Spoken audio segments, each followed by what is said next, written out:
Morning. आप देख रहे हैं नया दिन। मैं हूं आपके साथ मोहम्मद शुएब यहाँ कराची से, और महक फिर से हैं जनाब हमारे साथ मौजूद लाहौर से। महक, गुड मॉर्निंग।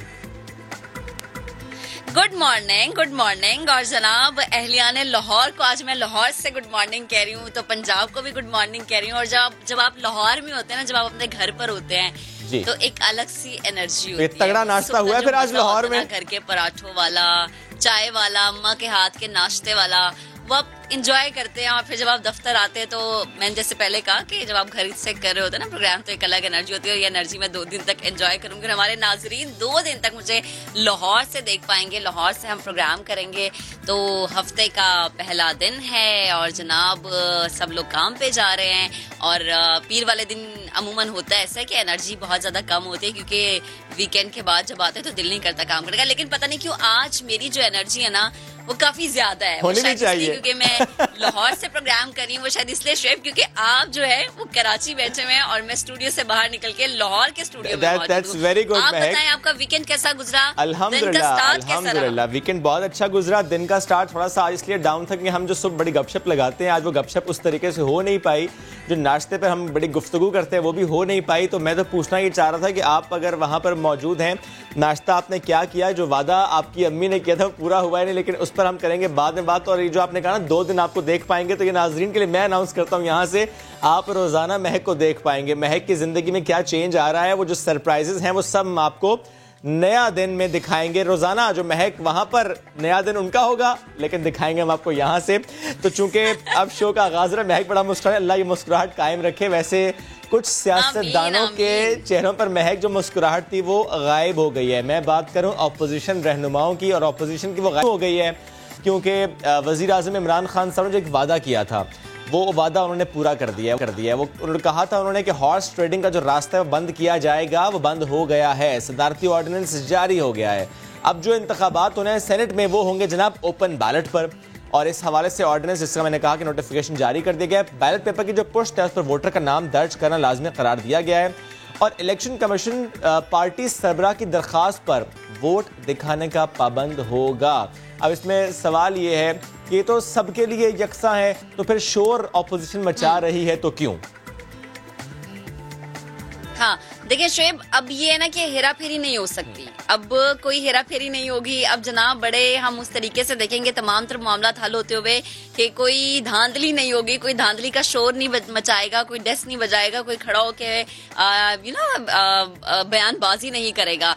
एक खबर जनाब और भी है, और वो तमाम पाकिस्तानियों के लिए, वो चाहे अपोजिशन है या फिर हुकूमती तर्जुमान है, कि बड़ी अच्छी खबर ये है कि अक़वाम मुत्तहिदा की सिक्योरिटी काउंसिल एक दफ़ा फिर से इस बात का एतराफ़ कर लिया है कि पाकिस्तान जो है वो अमन दुश्मनों का सर कुचलने के लिए हर वक्त तैयार है। हमारी फोर्सेज, हमारे सिक्योरिटी इदारे हर वक्त इस कोशिश में लगे रहते हैं कि किस तरह से हमने पाकिस्तान को सेव करना है, किस तरह से हमने दहशत गर्दों का मुंह तोड़ना है, और हर महाज पे हमने भारत को महक ऐसी एक खबर है हमारे पास, ऐसी खबर है हमारे पास महक कि कराची में फोर्सेस ने दहशत गर्दों को लगाम डाली है, दहशत गर्दों के ठिकाने का कंट्रोल हासिल किया है। एक दहशतगर्द मारा गया और 5 गिरफ्तार हुए। जो 5 गिरफ्तार हुए, जाहिर है इनसे बड़ी मालूमात हासिल हो पाएंगी। जो महक आप खबर शेयर कर रही थी, ये उसका लिंकिंग है, क्योंकि जाहिर है जब भी दहशतगर्दों की कार्रवाई होती है और हम उसके फिर बाद कार्रवाइयाँ करते हैं, हमारी फोर्सेस करते हैं। अब जो गिरफ्तार हुए हैं, डेफिनेटली जब इंटरोगेशन होगी तो मालूम होगा कि हमारा असल दुश्मन यानी भारत किस तरीके से इनको यहाँ पर इस्तेमाल कर रहा था। इसके साथ साथ मैं एक खबर और है मेरे पास, मैं जल्दी से दे देता हूँ आपको भी याद है हमने इस पर डिस्कशन बहुत की थी कि कोविड-19 की जो वैक्सीन आई है, कहीं ऐसा ना हो जिसको लगनी है वो इंतजार करता रह जाए, वो लाइन में ही लगा रह जाए, और जिसको नहीं लगनी, जिसको नहीं लगनी चाहिए, जिसका अभी नंबर नहीं आया, वो नंबर ले जाए। चीज की बहुत यकीन दहानियां करवाई गई थी कि ऐसा कुछ नहीं होगा, लेकिन हो गया। मोहम्मद जुबैर साहब लीगी रहनुमा गवर्नर सिंध रह चुके हैं। इनकी बेटी और दामाद ने वैक्सीन तो लगवाई। अच्छा, आप डिटाई देखिए, ओवर कॉन्फिडेंस देखिए, उन्होंने तस्वीर शेयर की सोशल मीडिया पर। उसके बाद जाहिर है लोगों ने बैश किया, और अब ये हुआ कि नोटिस लिया गया है। वज़ीर आला सिंध और वज़ीर सेहत सिंध ने नोटिस लेकर डिप्टी डिस्ट्रिक्ट हेल्थ ऑफिसर को मुअत्तल कर दिया। लेकिन सवाल ये है, इन्होंने लगवाई, तस्वीर लगाई और पकड़े गए, लेकिन शायद ऐसा हो रहा होगा कि बहुत सी जगह पर बहुत से ऐसे अफराद वैक्सीन लगवा रहे होंगे जिनको अभी लगनी नहीं है, क्योंकि सिर्फ और सिर्फ अभी पैरामेडिकल स्टाफ के लिए है ये। अच्छा, एक खबर और भी है महक हमारे पास। देखिए, इस पे असद उमर का बहुत ज्यादा रद्द अमल भी आया है और उन्होंने कहा है कि भरपूर इसके खिलाफ कार्रवाई होगी। जो कराची से ये खबर आ रही है जी कि इस तरह से वैक्सीन लगवाई गई है और फिर तस्वीर भी शेयर किया है। तो मोहम्मद जुबैर ने जब ये काम किया है तो असद उमर ने ये कहा कि भरपूर तरीके से कार्रवाई होगी और जो मजीद लोग इस तरह का काम कर रहे हैं उन्हें पकड़ में लाया जाएगा। और मेरे ख्याल से हुकूमत जो है इस हवाले से कोई ना कोई प्लान मरतब करेगी जरूर।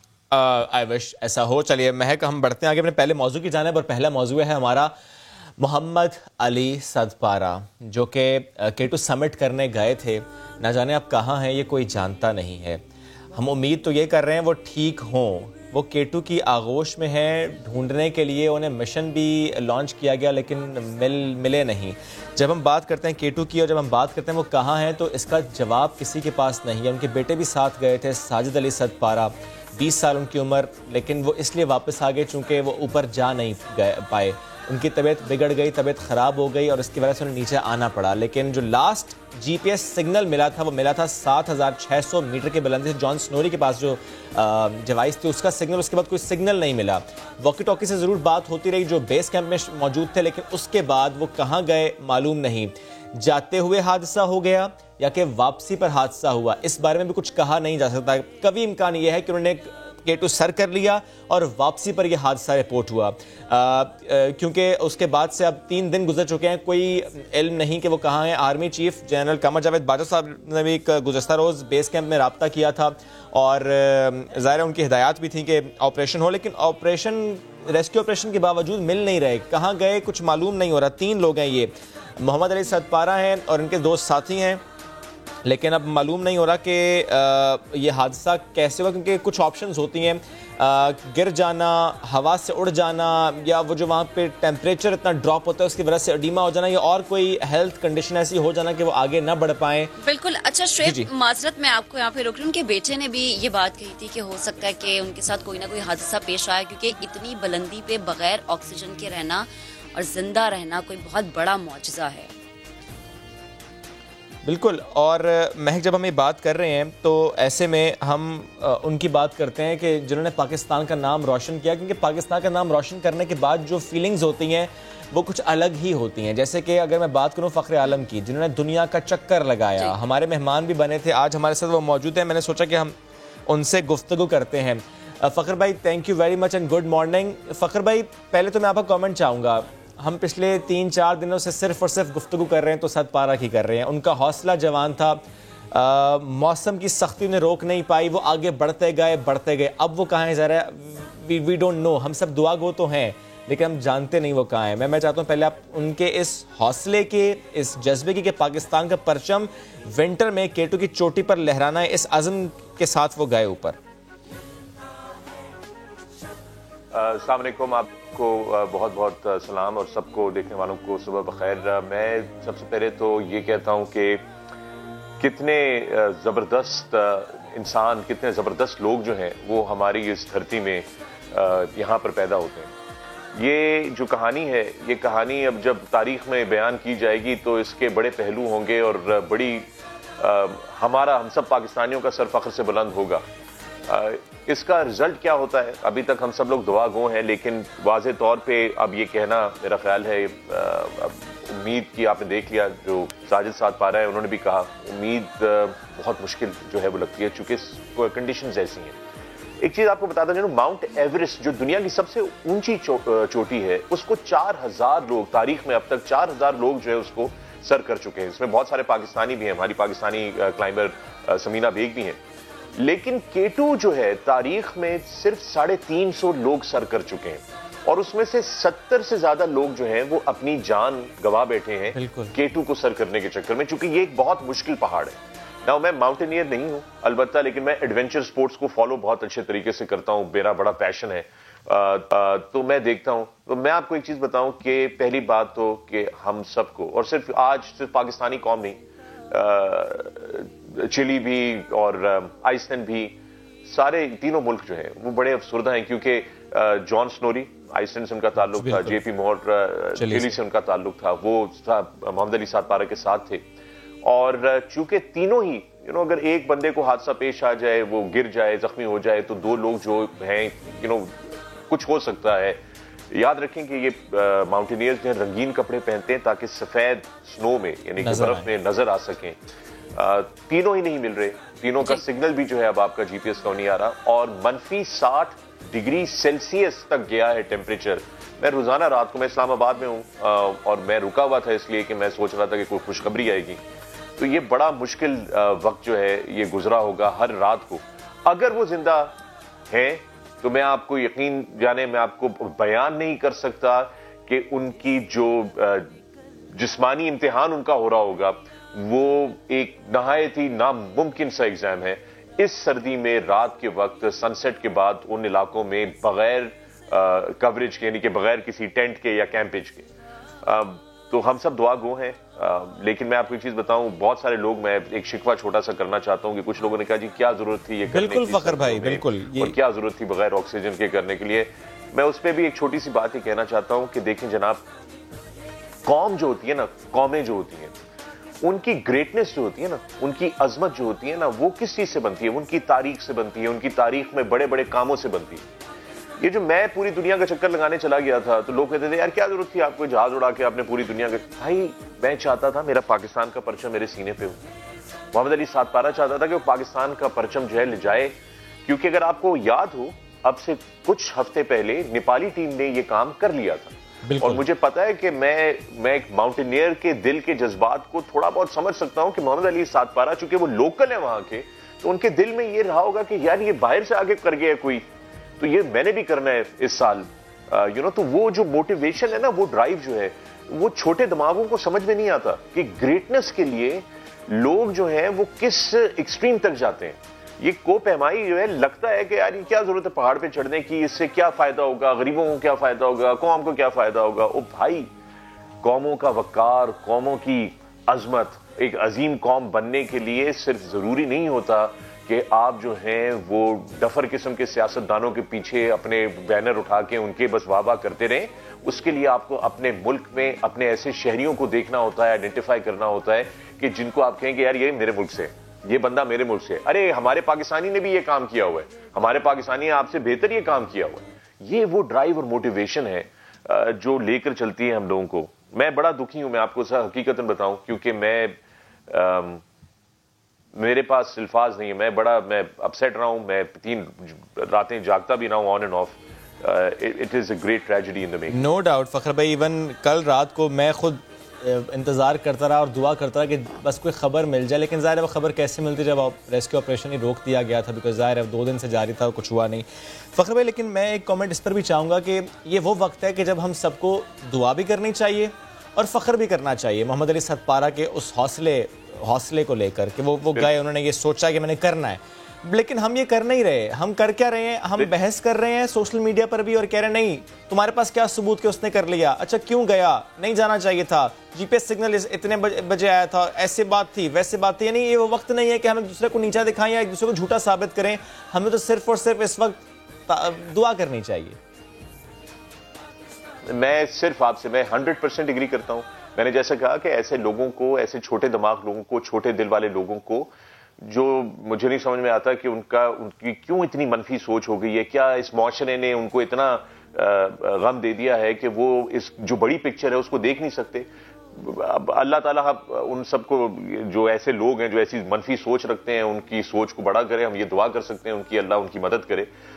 तो मैं बिल्कुल नहीं चाहता कि हम इस डिबेट में पड़े। याद रहे कि मोहम्मद अली साद पारा आपके मुल्क का एक, सिर्फ आपके पाकिस्तान का अजीम कोपहमा नहीं था, दुनिया के अंदर कोपहमाई के अंदर उसको आइकॉन और लेजेंड तस्वर किया जाता है दुनिया के अंदर। ये याद रखिएगा। अब क्योंकि आप लोगों को टीवी पे ऐसा कोई देखने को नहीं मिलता कि कोपहमाई का कोई टूर्नामेंट हो रहा हो, अभी जो शोर मचेगा अब क्रिकेट पे, बल्ले के ऊपर आप लोग और बॉल के ऊपर आप लोग जो उछलेंगे और रंगीन कपड़े पहनेंगे और सारे तमाशे लगाएंगे। मतलब मैं प्यार करता हूं, मोहब्बत करता हूं क्रिकेट से, लेकिन मैं ये भी गुजारिश करना चाहता हूं सबसे कि इस मुल्क में और भी लोग हैं और भी स्पोर्ट्स हैं जो कि होते हैं। हमें उनको भी उतनी ही इज्जत और उतना ही मोहब्बत और प्यार और खुलूस देना होगा। और तीसरी चीज, मैं आपको एक चीज और बड़ा आपसे मैं कहता हूं, मुझे इस बात पे गुस्सा आता है। मैं पढ़ रहा हूं अपने ट्विटर टाइमलाइन पे, मैं पढ़ रहा हूं कि क्या जरूरत थी, जो मैं आपको भी पहले भी कहा। तो मैं बड़ा इख्तिलाफ रखता हूं ऐसे घटिया सोच से। वो एक चीज और बड़ी कहने की जरूरत है यहां पर ब्रदर, ये दुनिया, एक तो कोपहमा है हमारे, ये जो तीनों कोपहमा है जो लापता है। एक तो ये आपने कहा कि हमें फख्र करना चाहिए, बिल्कुल। उनका हौसला जो था वो माउंट एवरेस्ट, K2, नंगा पर्वत और दुनिया की तमाम चोटियां जो मोहम्मद अली सरपारा ने सर की थी ना, उनसे भी ऊंचा है उसका हौसला। कि वो फिर भी गया, उसने कहा कि ये मेरे मुल्क की चोटी है, मैं अपना पाकिस्तान का झंडा ऊपर लहराऊंगा। एक और आखिरी चीज मैं बड़ी जरूरी यहां पे बात करना चाहता हूं, और वो मैं बात करना चाहता हूं पाकिस्तान आर्मी एविएशन की रेस्क्यू टीम की। बिल्कुल, जो ये 5th स्क्वाड्रन है, काराकोरम 5th स्क्वाड्रन, जो ये एक्यूरेल A350s उड़ा रहे हैं वहां पे। आपको पता है कि ये हेलीकॉप्टर जो है, ये हेलीकॉप्टर इसकी कुछ 4800 मीटर इसकी सर्विस सीलिंग किताबों में इसकी तरफ से ऑपरेशनल मैनुअल में आती है। अच्छा, परसों के मिशन में ये हेलीकॉप्टर 7000 मीटर तक लेके गए हैं। कल चूंकि मौसम थोड़ा सा बेहतर है बीच में, तो ये 8000 तक टच किया। बिल्कुल, इसको कंप्लीट भी कीजिएगा फखर भाई। I am sorry to interrupt. इस वक्त मोहम्मद अली सतपारा के बेटे साजिद अली सतपारा ने हमें ज्वाइन किया, हम उनसे गुफ्तगू करते हैं। साजिद, पूरी कौम को फख्र है आपके वालिद पर, पूरी कौम को फख्र है कि ऐसा हौसला हमने किसी में देखा नहीं। जो उन्होंने था वो करने की ठानी, वो चल पड़े, एक बार वापस आए, दोबारा गए। आप तो साथ थे, फिर आपको वापस आना पड़ा। यूं तो आपने गुफ्तगू की इससे मुताल्लिक, लेकिन मैं चाहता हूं कि आज चूंकि नया दिन पर आप मौजूद हैं तो प्लीज शेयर कीजिए। आप साथ जा रहे थे ऊपर, फिर क्या हुआ, और उस वक्त बाकी टीम मेंबर्स और आपके वालिद की हालत कैसी थी, उनका हौसला उस वक्त कैसा था, और चोटी सर करने में कितना वक्त रह गया था? ये बेसिकली हमने केम्प्टी से स्टार्ट कर लिया था। हमारी टीम जो जान स्नोरी, जाफ पाब्लो और वालिद मैंने और बहुत से दूसरे जो यूरोपियन क्लाइंबर्स हैं, नेपाल के शेरपास और दूसरे जो यूरोपियन क्लाइंबर्स थे, वो भी साथ जा रहे थे। कोई 25-30 क्लाइंबर्स थे हम जो क्लाइंब करने जा रहे थे K2 पे। बदकिस्मती से 8000 पे पहुंचते हुए हमारे जो बाकी जो यूरोपियन कोई 8-9 क्लाइंबर और जो शेरपास थे वो सारे वापस आ गए और हम 4 रह गए बोतलनेक तक, जो 8200 मीटर है। अच्छा। उसके बाद मेरी भी थोड़ी सेहत तो खराब हो गई क्योंकि मैं विदाउट ऑक्सीजन था, और वालिद ने कहा कि आप ऑक्सीजन यूज करो, आपके बैग में ऑक्सीजन सिलेंडर है, उसको यूज करो और साथ आ जाओ ऊपर। लेकिन बदकिस्मती से मेरी सेहत इतनी नहीं थी कि मैं ऊपर चढ़ सकूं, और वो मेरा ऑक्सीजन का जो रेगुलेटर है और ऑक्सीजन का कुछ पार्ट जो थे उसकी वजह से मैं उसको भी यूज कर नहीं सका, और मैंने वापस आने का वो किया। तो मैंने आखिरी बार उनको 8200 पे देखा जब वो चढ़ रहे थे बोतलनेक पे, ऊपर जा रहे थे, जो टेक्निकल बात है K2 का, उधर देखा मैंने आखिरी बार उनको। और उस वक्त जब आपने उनको देखा, वो तीनों जब ऊपर जा रहे थे, उस वक्त मौसम कैसा था? उस वक्त आपको उनकी फिजिकल कंडीशन कैसी लग रही थी? आपको लग रहा था कि बिल्कुल ठीक है, ऑल सेट? नहीं, उनकी फिजिकल कंडीशन बिल्कुल सेट थी। वालिद और जो दूसरा जाफ और जान स्नोरी वो ठीक ठाक चढ़ रहे थे ऊपर, और मौसम थोड़ा हल्की सी विंड थी और हल्का सा जो फोक के धुन है वो थोड़ी आई हुई थी उस समिट एरिया से। अच्छा, मुझे ये बताएं कि उस वक्त ज़ाहिर है बेस कैंप में तो राब्ता नहीं था आपका? नहीं, उस वक्त राब्ता नहीं था। जब मैं बोतलनेक से कैंप 3 पे पहुंचा, 7300 समथिंग मीटर से उसकी हाइट, उधर आके मैंने वहाँ की मैं बेस कैंप से राब्ता किया कि मैं इधर पहुंचा हूँ, और वालिद और दूसरे जो यूरोपियन क्लाइंबर्स है वो सब मैं ट्राई कर रहे हैं ऊपर। ठीक है फखर भाई, अगर आप भी कोई बात करना चाह रहे हैं तो प्लीज आप भी कर सकते हैं। साजिद, अस्सलाम वालेकुम। पहले तो मैं पूरी कौम की तरफ से आपको सिर्फ ये कह सकता हूं कि आपके वालिद की अजमत को सलाम, उनके हौसले को सलाम। मैं ये पहले भी कह चुका हूं कि आपके वालिद का हौसला जो था वो K2, माउंट एवरेस्ट और तमाम वो चोटियां जो उन्होंने सर की और जहां पे पाकिस्तान का झंडा लहराया, उन तमाम चोटियों को इकट्ठा भी कर लें तो आपके वालिद का जज्बा और इस मुल्क से प्यार और अपने इस शोबे से प्यार जो है और वो अजमत उससे भी ज्यादा ऊंची है। आप पूरी कौम, हम आपके साथ दुआ गो हैं। मैं आपसे एक चीज पूछना चाहता हूं कि मैंने कल आपको टीवी पे देखा जब आपने भी बहुत बड़ी हौसले वाली बात की, बहुत बड़ी बात की आपने, जब कहा कि अब अगर सर्च ऑपरेशन हो तो वो लाशों की तलाश के लिए होना चाहिए। मेरा दिल टूटा ये बात सुन के कि आपको ये बात कहनी पड़ी। अगर इस वक्त आपकी वालिद से बात हो जाए तो तो आप इस वक्त अगर दोबारा आपको वो मौका मिल जाए, जब आप वापस आ रहे थे और वो आगे जा रहे थे, आप उनको क्या कहेंगे, क्या कहना चाहेंगे, क्या अल्फाज होंगे? आपके आखिरी अल्फाज क्या थे उनके साथ? नहीं, आखिरी अल्फाज जो वालिद ने मुझसे कहा था कि जो आखिरी अल्फाज थोड़ा दूर था, वालिद कोई 15-20 मुझसे दूर था, और उसने कहा कि आप ऑक्सीजन के ऊपर आ जाओ, यही अल्फाज कहता हूँ और कुछ नहीं कहा। वो ऊपर बुला रहे थे आपको? हाँ, मुझे ऊपर बुला रहे थे वालिद, क्योंकि हमारी जो टीम थी, हमारा जो मेन एम था कि नेपालीज ने क्लाइम किया था जो पहले माउंटेन ना 16 जनवरी को। सही। तो हमें 2 पाकिस्तानी थे जो K2 बेस कैंप अभी K2 पे ट्राई कर रहे थे विंटर में, और हमारा मकसद भी यही था कि कोई पाकिस्तानी भी चढ़े, क्योंकि K2 अल्लाह की तरफ हमें वो एक अजीम तोहफा मिला है और ये K2 हमारा है। तो हमारा एम था कि K2 पे हम पाकिस्तानी भी चढ़े। इस मकसद के साथ हम बिना रुके जा रहे थे ऊपर। तो वालिद का भी यही कहना था कि आप भी आ जाओ ऊपर मेरे साथ। अच्छा साजिद, एक बात और बताएं, ज़ाहिर है सबसे ज़्यादा अपने वालिद को जानते ही आप हैं, सिखाया भी उन्होंने आपको कोहे पैमाई, और जिस तरह एक बात उनके हवाले से अब चल रही है कि उन्होंने 1-2 साल पहले अपने किसी दोस्त से कहा था कि अगर कभी मौसम की ख़राबी हो गई, कभी मैं इस तरह फंस गया तो मैं एक बर्फ़ का कमरा बनाऊंगा, चंद दिन वहाँ गुजारा कर लूँगा। इस बारे में मुझे आप बताएं कि आपके वालिद ने आपको कभी कुछ कहा इससे मुताल्लिक?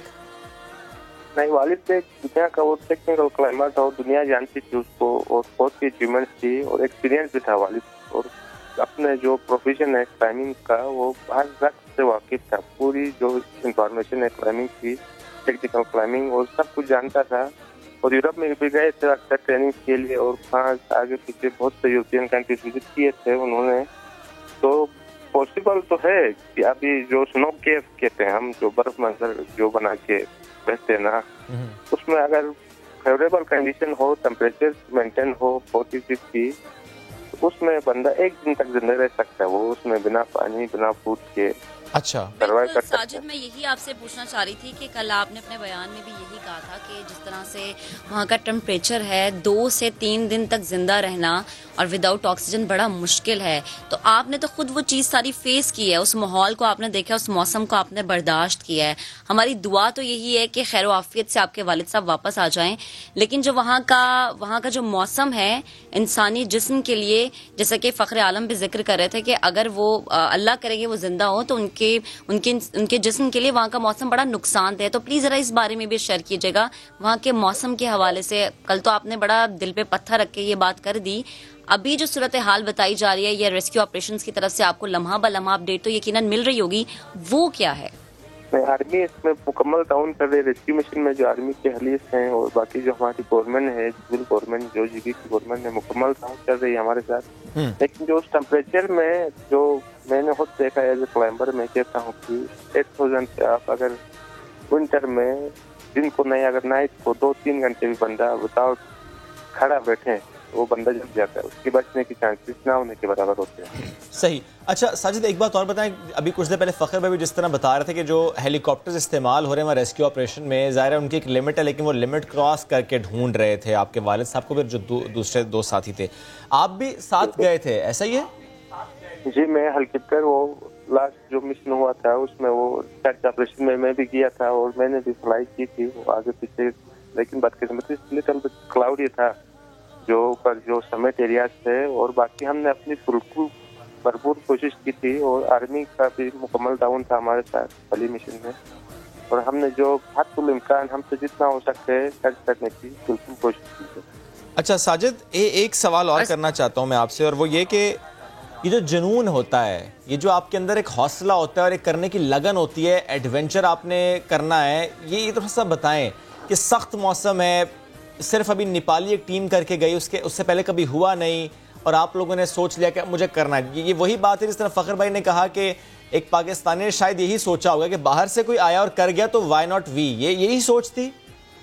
बिल्कुल ये सोच थी, क्योंकि मैं और वालिद जो पाकिस्तान और वर्ल्ड लेवल का क्लासिक क्लाइंबर था, और इस साल कोई भी पाकिस्तानी नहीं था K2 पे जो विंटर पे क्लाइंब कर रहा था, और हम दोनों ने डिसाइड किया कि क्यों ना हम पाकिस्तानी भी जाएं एज ए क्लाइंबर K2 पे चढ़ने के लिए। इस वजह से हम लोग गए थे कि एज ए पाकिस्तानी हम क्लाइंब करें K2 को। सही। अच्छा साजिद, मैं फिर उस तरफ आता हूँ कि जब आपकी आखिरी बार वालिद से बात हुई और ज़रा वालिद उस वक्त ऊपर जा रहे थे लेकिन आपको नीचे लौटना पड़ा, उस वक्त की कंडीशन देखते हुए वालिद की मूवमेंट को देखते हुए और चूंकि सिर्फ 200-300 मीटर रह गया था, आपका दिल क्या कह रहा है? कर लिया होगा K2 फौरन सर कर लिया होगा 2-4 घंटों में? एज ए क्लाइंबर मेरा दिल तो यही कहता कि उन्होंने बोतलें पे चढ़ रहे थे जब दोपहर के टाइम ना, वो जब मैं वापस आ गया जमशेद पे, तो K2 का जो मोस्ट टेक्निकल पार्ट है वो दोपहर पे वो क्लाइम कर रहे थे, तो मुझे लगता है कि शाम को उन्होंने क्लाइम किया है और वापस भी तो उनके साथ हादसा पेश आया है। ठीक है, ये आपका दिल भी कहता है और हमें यकीन है कि ऐसा हुआ। उन्होंने जो कहा था वो उन्होंने किया है। अच्छा, मैं एक सवाल इनसे पूछना चाह रही हूँ कि कल जब रेस्क्यू ऑपरेशन था तो तेज हवा और मौसम की वजह से उसे रोकना पड़ा, तो आज जो आपको रेस्क्यू ऑपरेशन के हवाले से कोई अपडेट मिली है वो क्या है कि यकीनन आज भी तो वो रेस्क्यू ऑपरेशन शुरू किया जाएगा? अभी वहाँ का मौसम कैसा है? जो रेस्क्यू ऑपरेशन कर रहे हैं उनका क्या बताना है? नहीं, अभी कल मैं K2 बेस कैंप पे था तो उधर जो वेदर फोरकास्ट था उसके मुताबिक आज का वेदर हल्का सा विंडी और क्लाउडी ही कह रहे थे, लेकिन इंशाल्लाह अगर मौसम साफ हुआ तो आर्मी के हेलीकॉप्टर से रेस्क्यू मिशन जारी रखेंगे, आज मुझे उम्मीद है। ठीक है फखर भाई, अभी जब साजिद से हमारी गुफ्तगू का आगाज़ हो से पहले आप भी बात कर रहे थे जो हेलीकॉप्टर जो इस्तेमाल किए जाते हैं, प्लीज़ अपनी बात मुकम्मल भी कीजिएगा उसके साथ साथ, क्योंकि ये खुद रेस्क्यू में साथ गए थे साजिद, आप उससे मुतालिक भी कुछ अगर बात करना चाह रहे हैं। हाँ, मैं यही कहना चाह रहा था कि देखें, एक तो जो एक तरफ तो एक ये कहानी है जो मोहम्मद अली सादपारा और स्नोरी की और JP मोर की है, दूसरी तरफ ये भी कहानी है कि आपके पाकिस्तान आर्मी एविएशन के 5 कराकरम स्क्वाड्रन के जो पायलट्स हैं, एक तो उन्होंने, मैं आपको एक चीज बताता हूँ, पहले दिन जब उन्होंने ऑपरेशन किया वो जब फ्लाइंग कर रहे थे तो मुझे ये बताया गया है कि वो वापस आने को तैयार नहीं थे। उनको बड़ा, चूंकि मौसम खराब होना शुरू हो गया था और रोशनी जा रही थी, तो उनको जबरदस्ती वापस किया गया। वो छोड़ना नहीं चाह रहे थे ऑपरेशन को, वो बिल्कुल आखिरी एक्सट्रीम तक, और पहले दिन ही वो जहाज को 7000 मीटर पे ले गए, जो कि इस जहाज की कैपेबिलिटी से ज्यादा है। ऑपरेशन मैनुअल जो किताब आती है, जो भी जहाज का मैन्युफैक्चरर होता है वो बताता है कि इस जहाज की ये लिमिटेशंस हैं, आपने इसके अंदर रह के इसको ऑपरेट करना है। तो पायलट जो है वो उसको पुश कर सकता है उस एनवेलोप को, लेकिन वो एक रिस्क होता है उसके अंदर। तो एक उन्होंने 7000 किया और कल 8000 मीटर तक उन्होंने जो है उसको टच किया। तो ये भी एक बड़ा इंपॉर्टेंट है कि ये एक इस साइड पे भी कुछ हमारे हीरोज हैं, अनसंग हीरोज हैं, आपको उन पायलटों का नाम नहीं पता चलेगा कभी। ये 5 कराकरम स्क्वाड्रन के बारे में आपको नहीं पता चलेगा कितनी मुश्किल कंडीशंस के अंदर वो ऑपरेट करते हैं, और सर्दियों में वहां पर जो वेदर है वो एविएटर्स के लिए एक नाइटमेयर जिसे कहते हैं वो है, तो वो लगे रहे। और फिर जब दूसरे दिन सुबह होने से पहले मुझे बताया गया कि वो अपने हेलीकॉप्टर्स, पूरा क्रू जो था हेलीकॉप्टर्स के इर्द-गिर्द खड़ा था, रोशनी का इंतजार किया और वेट कर रहे थे कि जो ही रोशनी हो और जो ही उनको क्लियरंस मिले कि वो फौरन टेक ऑफ करें, निकले, वो फौरन जाए।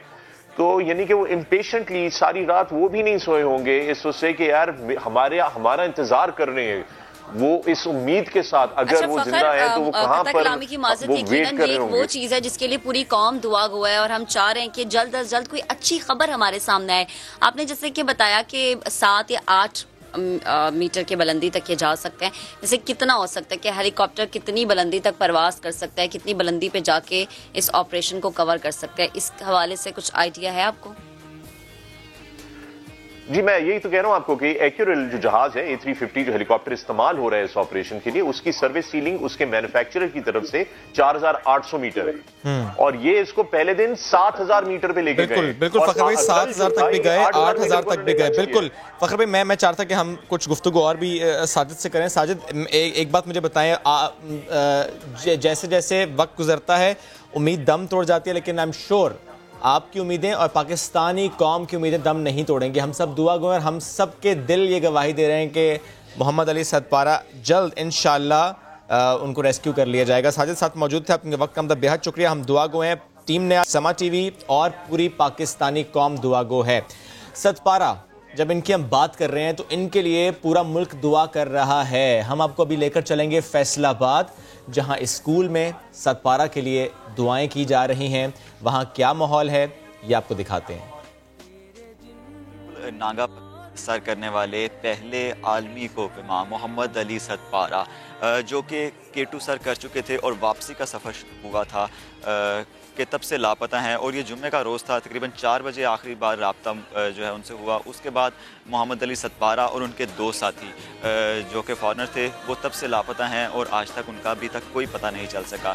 पाकिस्तान आर्मी रेस्क्यू टीम्स जो हैं वो बार बार जो हैं वो उस पहाड़ियों के ऊपर हेलीकॉप्टर की मदद से जाकर तमाम तर जो है वो हालात को मद्देनज़र रखते हुए उनकी तलाश जारी है, लेकिन अभी तक उनका कुछ पता नहीं। और इसी हवाले से आज फैसलाबाद स्कूलों के अंदर जो है उनकी खैर आफियत के लिए, उनकी बाहिफाजत वापसी के लिए दुआयात जो है वो तकारीब भी करवाई जा रही हैं। हमारे साथ स्कूल प्रिंसिपल रॉ इकबाल साहब मौजूद हैं, हम इनसे जान लेते हैं, इनसे बात कर लेते हैं।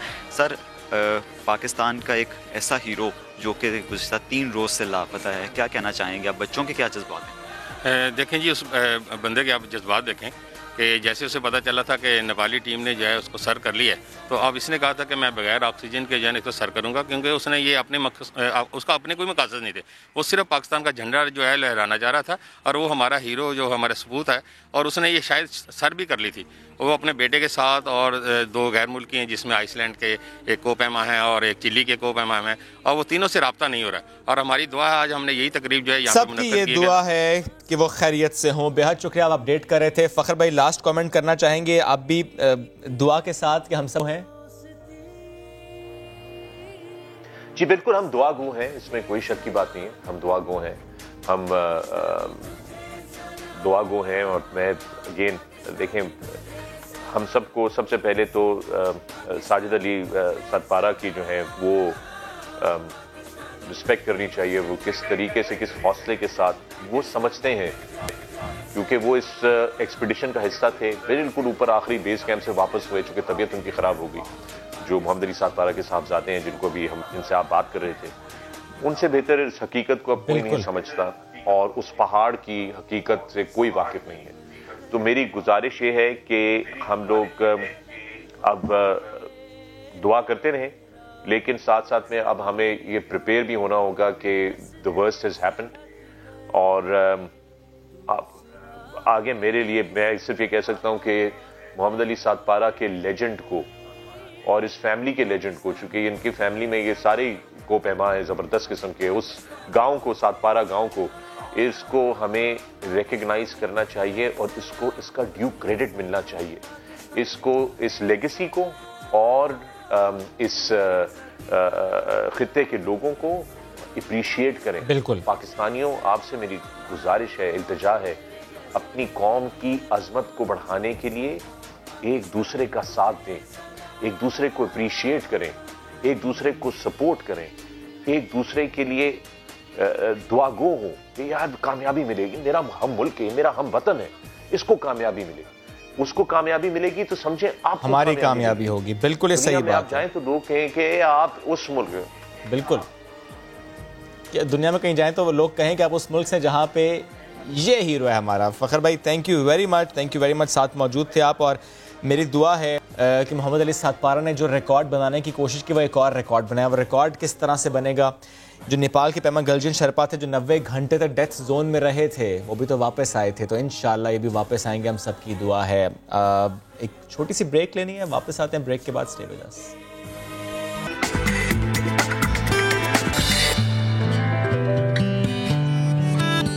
Welcome back. अब जिक्र करते हैं PSL का और इसके 6ठे एडिशन का ऑफिशियल सॉन्ग ग्रूव मेरा रिलीज कर दिया गया है। महक, आपको ये गाना कैसा लगा? पहले आप अपना फीडबैक दीजिए।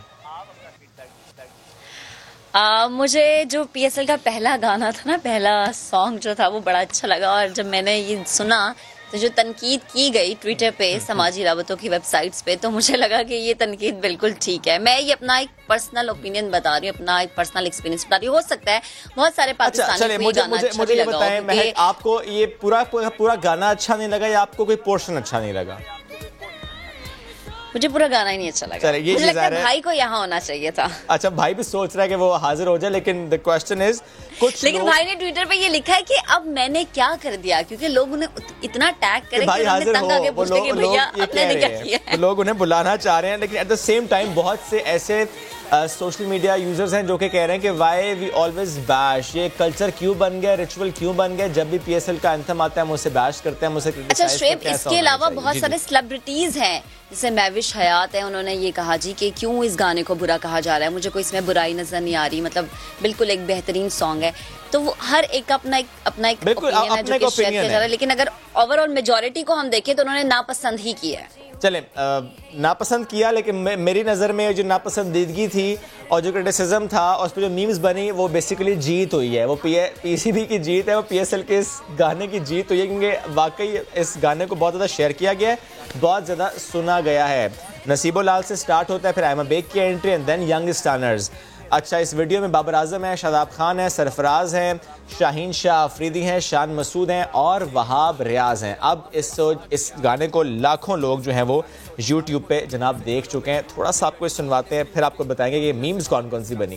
क्या बीट है, इतना ज़बरदस्त तो है। महक, आप खामखा तनकीद कर रही है, इसके बेहतरीन गाना है, इस पे तो झूमने का दिल करता है। आपको अच्छा लग रहा है श्रेब, आप पहले मुझे ये बताएं, आपको अच्छा लग रहा है? मुझे तो नसीबो लाल भी बहुत अच्छी लग रही है, आयमा तो मुझे वैसी बहुत पसंद है, तो मुझे गाना अच्छा लग रहा है। देखिए, मुझे गाना भी अच्छा लग रहा है, मुझे उसकी बीट बहुत अच्छी लग रही है। और आप देखें इस गाने में उन्होंने वर्ड यूज किया ग्रूव। अब वो मुझे भी कई घंटे लग गए वो समझने में कि एक्चुअल में इस गाने में ये ग्रूव वर्ड यूज क्यों है, क्योंकि ज़ाहिर है उसके डिफरेंट मीनिंग्स थे, बट इस गाने में वो यूज किया, मुझे शाम तक समझ आया अच्छा ये मामला है, तो ये इसका ताल्लुक बनता है। अच्छा, मुझे वो आपके कल फेसबुक के स्टेटस से पता चल रहा था कि आप गाना बहुत अच्छा सुन चुके हैं और जो आपकी हैंड्स फ्री है ना वो जली नहीं है, क्योंकि बहुत सारी मीम्स ऐसी भी आई हैं जिसमें ऐसी बिल्कुल आप दुरुस्त कह रही हैं, बिल्कुल ऐसी मीम्स आई हैं। कुछ और मीम्स शेयर करना चाहेंगी महक आप?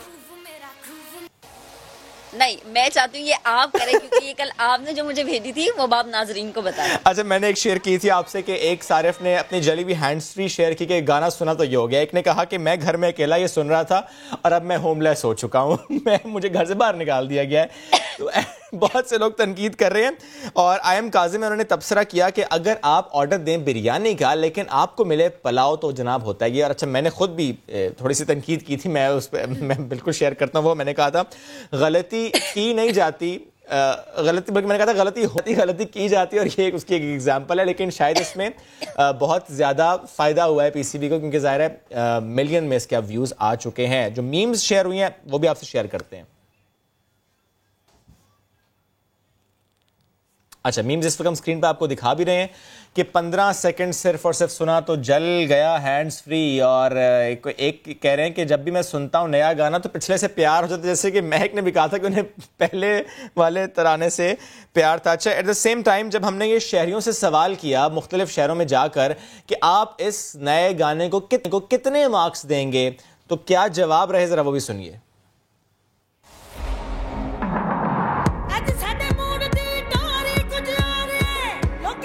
नसीबो लाल की अगर सिंगिंग की बात करते हैं तो I think 8 out of 10 rating, और अगर बात आती है आयमा बेग की तो 9 आउट ऑफ 10। जो बाकी सारी वीडियो के अंदर बाकी चीज़ें आई थिंक 10। गाना अच्छा है, ठीक है। और नसीबो लाल के जो मार्क्स हैं वो मैं उसको दूंगी 7 और आयमा बेग को मेरे ख्याल से 6। नसीबो लाल ट्रेडिशनल सॉन्ग गाती है, उसे 10 में से 7 और आयमा बेग को 10 में से 8। नसीबो लाल को मैं 7 दूंगी और बाकी आयमा बेग हैं बीच में, उनको मैं 8 दूंगी, उनको मैं 8। मतलब अली जफर के उस गाने के बाद कोई अच्छा गाना नहीं आया, ओवरऑल 0। नसीबो लाल को 10 में से I think 7 number, Aima Baig को 10 में से 8, पूरे गाने को ओवरऑल 10 में से 8 नंबर। गाना बिल्कुल बकवास था, फारिग था, कुछ समझ ही नहीं आ रही थी कि ये बोल क्या रहे हैं। नसीबो लाल को मैं 10 पॉइंट में माइनस में दूंगा। और आयमा बेग थोड़ा सा काइंडली थी, थोड़ा अच्छा थी। पूरे गाने को 8 out of 10। Naseebo Lal 5 out of 10। अच्छा नहीं गाया, सिंह सुना है पिछले वाला इससे अच्छा था। यंग स्टैंड को 8 दे देंगे, क्योंकि उनको नंबर ज़्यादा देंगे तो वो आगे आएंगे ना। नहीं, बिल्कुल भी अच्छा नहीं लगा। हमें चाहिए था कि अली जफर को ही मौका देते दोबारा। पूरे गाने को 10 में से 10 ही नंबर दें, बहुत अच्छा गाना गाया। 10 में से 2 नंबर। I don't like. मैं सिर्फ नसीबो लाल को देना चाहूँगा, 10 में से 10 दूंगा। बकवास राना हमेशा बनाते हैं, अब तो मैं इनको 10 में से 1 सिफर ही दूंगा सिर्फ। अच्छा लगा, ये नहीं कह सकते कि बुरा, बहुत अच्छा लगा है। जो न्यू है इनको 10 में से 8 और जो पुराने हैं उनको 10 में से 10 ही देने चाहिए। जनाब ये है वो गाना। कमेंट्स थे और मैं कितने अच्छे कमेंट्स तो थे महक, आपने कल पोस्ट किया था, छोड़े मुझे उस पोस्ट समझ आ को। गई कि आप देखें क्या कहना चाह रहे थे। महक, आपको ना कुछ दिन बाद ये बात समझ आएगी। जब मेरी बेगम ने मुझे कह दिया गाना अच्छा है तो बस गाना फिर अच्छा है, बात होगी खत्म यहाँ पे। अच्छा बस बेगम ने कह दिए जी गाना अच्छा तो अच्छा। इस तरह तो पाकिस्तान में जितने भी मर्द हजरात उनकी बेगमात कहते कि अच्छा है तो बीबी अच्छा है। देखिए अगर मैं कहता कि अहमा बेग मुझे अच्छी लग रही तो मैंने पहनी से जुतियां, इसलिए मैंने तनकीद किया। मेरी बेगम ने कहा गाना अच्छा, मैं भी कह रहा हूँ गाना से लोग भी नंबर ज्यादा दे रहे हैं। आप देखें अहमा का नंबर कम कोई दे ही नहीं रहा। अहमा माशाल्लाह अहमा प्यारी बहुत लगी। चलें ठीक है जी, ज़ाहिर है हर बंदे की अपनी राय है इस पर। चलिए जी बढ़ते हैं आगे। एक और ख़बर हमारे पास है, ज़रा मूड को भी थोड़ा चेंज करना पड़ेगा क्योंकि ख़बर हमारे पास कुछ ऐसी है। कराची से ख़बर है जनाब, शाह लतीफ़ टाउन यहाँ पर हसास इदारों और CTD ने आज सुबह किया है ऑपरेशन, और इस ऑपरेशन के नतीजे में कहा यह जा रहा है कि एक दहशतगर्द मारा गया और 5 गिरफ्तार कर लिए गए हैं। जो 5 गिरफ्तार किए गए ये बहुत बड़ी कामयाबी, इनसे हमें मिलेगी इंफॉर्मेशन। कनेक्शन कहाँ था ये सामने आएगा, कौन इन्वॉल्व था ये मालूम होगा, नेटवर्क बेनकाब होगा, दुश्मन के अज़ाइम क्या है वो हम सामने ला सकेंगे। जब हमारे पास सबूत आता है, कॉन्क्रीट एविडेंस होता है तो उसके बाद ही फिर हम बता पाते हैं दुनिया को। फायरिंग के तबादला जो है उसकी बात 1 घंटे से ज़्यादा वो जारी रहा है। दहशत गर्दों के ग्रेनेड हमलों से पूरा इलाका धमाकों की जोरदार आवाज़ों से गूंजता रहा। समा के नुमाइंदे मोहम्मद अली हफीज़ इस वक्त दहशत गर्दों के उस खुफिया ठिकाने के करीब मौजूद हैं। क्या रही वहां पर आज सुबह से सूरत हाल वो हमें बताएंगे। जी अली हफीज। जी बिल्कुल, पाकिस्तान के अमन दुश्मनों पर सिक्योरिटी दारों ने बड़ा वाक़या है। कराची का इलाका है शाह लतीफ़ टाउन, यहाँ पर जो है रात गए जो है सर्च ऑपरेशन का आगाज़ किया गया। जब जैसी जो है असास इदारों की टीम CTD के एहलकार यहाँ पर पहुँचे तो बख्तरबंद पर दहशतगर्दों की जानिब से जो है फायरिंग की गई। फिर जो है मुकाबला शुरू हुआ। पुलिस मुकाबले के दौरान जो है एक दहशतगर्द जो है वो मारा गया और 5 दहशतगर्द जो है वो गिरफ्तार हुए, जिनके कब्जे से जो है बारूद से भरा रक्षा यहाँ से जो है वो बरामद किया गया। जो है बड़ी तादाद में असलहा बरामद किया गया, खुदकर जैकेट्स जो है वो बरामद की गई। आपको हम दिखाएंगे, कैमरामैन रिजवान से कहूँगा मैं ये दिखाएं। ये है वो ग्राउंड+1 का मकान जहाँ पर जो है दहशतगर्द जो है वो मौजूद थे, ठहरे हुए थे। वो क्या मनसूबबंदी कर रहे थे, अब ये तहकीकात जो है शुरू कर दी गई है। जो कहा जा रहा है कहीं जो है जनवरी में और रवा माह फरवरी के अंदर जो है नेशनल काउंटर टेररिज्म अथॉरिटी जो नेक्टा है उसने खत लिखे थे होम सेक्रेटरी सिंध को, DG रेंजर्स को, पुलिस ऑफिशियल्स को कि कराची में दहशतगर्द जो है बड़ी दहशतगर्दी की जो है कार्रवाई कर सकते हैं। कराची में जो है दुश्मन जो है उन्होंने कराची को निशाने पे रखा हुआ है। कराची के अंदर अहम सरकारी इमारत को जो है निशाना बनाया जा सकता है।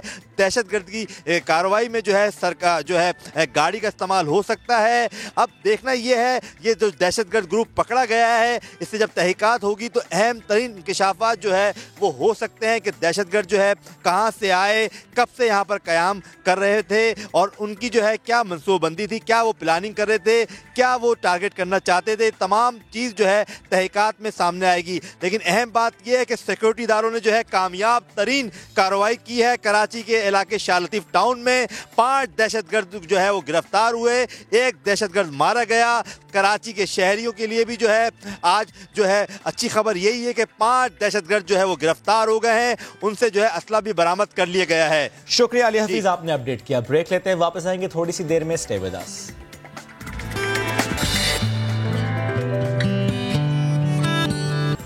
नया दिन में नए सिरे से खुशामदीद खबर है। अदालती कार्रवाई से मुतालिक सिंध हाई कोर्ट में शहरी अहमद मिनहाज समेत दीगर लापता अफराद से मुताल्लिक केस की समाअत हुई है। अदालत ने कहा है कि लापता अफराद का सुराग न लगाया गया तो GIT सरबराह की तनख्वाह बंद कर दी जाएगी। अपडेट्स हासिल करेंगे समा के नुमाइंदे इरफानुल हक से। जी इरफान। पुलिस और जो GITs हैं उनकी कारकर्दगी पर शोएब आदम इत्मीनान का सिर्फ इजहार किया है अदालत ने, बल्कि बरहमी का इजहार करते हुए ये भी रिमार्क दिए हैं कि पुलिस की जो कारकर्दगी है मायूस कुन है और उसकी वजह से जो अहले खाना है लापता अफराद के वो बड़े मायूस होते जा रहे हैं और उन्होंने केसेस की पैरवी तक छोड़ दी है। अदालत ने ये कहा कि लोग ये समझते हैं कि अदालतें सिर्फ तकलीदें करती हों और अपने अहकाम पर अमल दरामद नहीं करा पाती। ये इदारे हैं हमारे जो अमल दरामद करने वाले हैं उनकी ये नाकिस कारकर्दगी है जिसकी वजह से अदालतों पर तनकीद की है। अदालत ने रिमार्क दिए कि अगर GIT सरबराह ने अब लापता अफराद का सुराग नहीं लगाया तो हम इनकी तनख्वाहें बंद कर देंगे। अदालत ने हुक्म दिया है कि आइंदा समाज पर जो JITs के सरबराह हैं वो अदालत में पेश हों और इस हवाले से वजाहत पेश करें। जो हिरासती मराकज़ से जो रिपोर्ट तलब की थी अदालत में, उस हवाले से अदालत ने वजाहत तलब की है और पुलिस को ये हुक्म दिया है कि जो रिपोर्ट पेश करते हैं वो सिर्फ कागजों पर ना हो बल्कि अमली कारकर्दगी का मुजाहरा करें। अदालत ने ये भी रिमार्क दी कि पुलिस तफ्तीशी अफसरान हर पेशी पर उसी एक नया प्रिंट आउट निकाल कर ले आते हैं जिसमें वही पुरानी रिपोर्ट मौजूद होती हैं। अदालत ने आइंदा समाज पर तमाम JITs के सरबराहान को पेश होने का हुक्म दिया है। शुक्रिया इरफानुल हक, आपने अपडेट किया। तो जनाब अब जरा बाहिम्मत खवातीन की बात कर लेते हैं। हिम्मत, हौसला, जुर्रत, जब हम इन तीनों चीज़ों की बात करते हैं तो यकीनन सबसे पहले हमारे जहन में आती हैं वो खवातीन जो बहादुरी के साथ लड़ती भी हैं, मुहाफिज भी बन जाती हैं, लड़ना सिखाती भी हैं। ऐसी खातून से आज हम आपकी मुलाकात करवाएंगे जिनका ताल्लुक है सिंध पुलिस से। हमारे नुमाइंदे रेहान अहमद ने उनसे गुफ्तगू की है, उनसे मुलाकात की है। क्या जज्बात है उनके, कैसा उनका हौसला है, किस सोच के साथ वो सिंध पुलिस का हिस्सा बनी, आपको दिखाते हैं। हम अपने आसपास नजर डालें तो जिंदगी अपने हर रंग में चलती फिरती नजर आती है। खवातीन शॉपिंग मॉल्स में शॉपिंग कर रही हैं, हजरात ऑफिस जाते हुए नजर आ रहे हैं और बच्चे स्कूल जा रहे हैं। आपको क्या लगता है ये सारा निज़ाम खुद ब खुद चल रहा है? यकीनन नहीं। बहुत सारे अफराद और इदारे ऐसे हैं जो आपकी और मेरी जिंदगी को पुरसुकून बनाने के लिए दिन रात काम कर रहे हैं। ऐसे ही इदारों में से एक नाम है रैपिड रिस्पांस फोर्स का। 30 जून 2020 को दहशतगर्दों ने निशाना बनाया कराची स्टॉक एक्सचेंज को। मंसूबा बहुत बड़ी तबाही का था मगर रैपिड रिस्पांस फोर्स के जांबाजों की बरवक्त कार्रवाई ने नाकाम बना दिया। उस रोज रैपिड रिस्पांस फोर्स की बैकअप टीम में 20 साला सिंधु अबड़ो भी शामिल थी जिसने अपने बच्चों को अपनी फुप्पो के पास छोड़कर फर्ज की पुकार पर लब्बैक कहा था। कराची स्टॉक एक्सचेंज पे अटैक हुआ और आप बैकअप फोर्स में थी, तो जब आप उस दिन अपने घर से निकली हो आपको डर नहीं था इस बात का कि हो सकता है आपकी ये मुलाकात जो है आपके बच्चों के साथ आखिरी मुलाकात साबित हो? देखिए, हम फोर्स के बंदे, जब हमने वर्दी पहन ली तो हम ये डर जो है ना हमें अपने दिल से निकालना पड़ता है और हमारे साथ मतलब अल्लाह ताला की मदद होती है और हमारे जो मुल्क का है उनके लोगों का एतमाद होता है। दहशतगर्द जब किसी मिशन पे आते हैं तो जाहिर है वो उनका समझ लीजिए कि खुदकश मिशन होता है, वापस जाना तो उनके प्लान में ही नहीं होता। तो सख्त तरीन तरबियत के मराहिल से गुजरने के बाद वो किसी मिशन पे आते हैं और मरने मारने के लिए बिल्कुल वो तैयार होते हैं। आपके पास अपने डिफेंस में क्या होता है? सिर्फ ये राइफल? हमारे बीच में और उनके बीच में जो सबसे बड़ा डिफरेंस होता है वो होता है सोच का। उनकी नेगेटिव होती है और हमारी पॉजिटिव होती है। रैपिड रिस्पांस फोर्स में शामिल लड़कियों को ट्रेनिंग के एक पेचीदा मरहले से गुजरना पड़ता है जिसके बाद वो इस काबिल होती हैं कि खतरनाक से खतरनाक दहशतगर्द का मुकाबला कर सकें। यहाँ पे किस तरह की ट्रेनिंग होती है? यहाँ पे हमारी फिज़िकल ट्रेनिंग होती है, पीटी करवाते हैं सुबह को हमें और उसके बाद फिर जो है जब कोई सलामी वगैरह देनी होती है किसी अफसर को तो यहाँ पे परेड वगैरह की प्रैक्टिस करवाते हैं, परेड करवाते हैं हमें। तुम कोई आसान काम भी तो चुन सकती थी, इतना मुश्किल काम तुमने चुना क्यों? मेरा एक ख्वाब था कि पुलिस में जाऊँ और कोई ऐसा काम करूँ, कोई बहादुरी का काम, हिम्मत वाला काम, तो इसलिए मैंने ये प्रोफेशन चूज़ किया और अपनी मर्जी से किया। सिंध पुलिस की रैपिड रिस्पांस फोर्स 2009 में बनी। फोर्स का मकसद दहशतगर्दी को बरवक्त और तेज रफ्तारी से नाकाम बनाना है। इत्तला मिलने पर फोर्स के जवान सिर्फ 20 मिनट में दहशतगर्द हमले का मुकाबला करने पहुंच जाते हैं। फोर्स में कुल 12 लड़कियां शामिल है। फोर्स की एक बेहतरीन तरबियत याफ्ता रुकन होने के नाते सिंधु जहां एक जानिब मुहर्रम के जुलूसों में शुरिका की हिफाजत को यकीनी बनाने के लिए अपना किरदार अदा करती है, वहीं दूसरी जानिब जराइम के खिलाफ तेज रफ्तार ऑपरेशंस में हिस्सा भी लेती है और ये साबित करती है कि उसका अज़्म हमेशा सिन्फ़े नाजुक होने के एहसास पर गालिब रहता है। मगर सिंधु के घर की दुनिया के अलग तकाज़े हैं। मैं सुबह सवेरे उठती हूँ, अल्हम्दुलिल्लाह, फिर जो है नाश्ता बनाती हूँ अपने बच्चों के लिए, उनको बैठ के खिलाती हूँ और दोपहर का जो है ना सालन वगैरह वो बना के आती हूँ, ठीक है। वो फिर उसके बाद जब मैं वापस जाती हूँ तो रात का भी बना लेती हूँ जाकर और फिर उसके बाद मैं अपने बच्चों के साथ होती हूँ। और कोई वो चीज़ जो मैं खुदा से दुआ में मांगती हूँ वो है इज़्ज़त की ज़िंदगी हो, इज़्ज़त की मौत हो। और मेरे शोहर का साथ हमेशा हो मेरे साथ।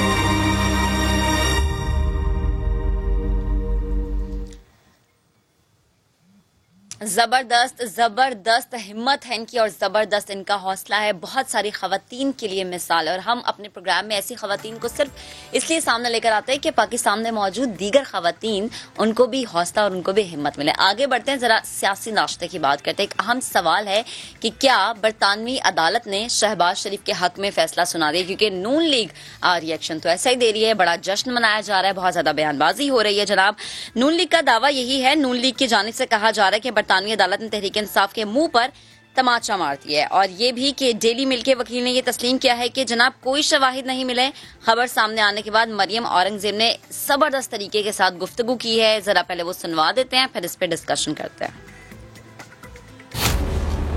ये एक जजमेंट कल यूके की अदालत में आई। यूके की अदालत ने आपके मुंह पर तमाचा मारा, आपके मुंह पर तमाचा मारा।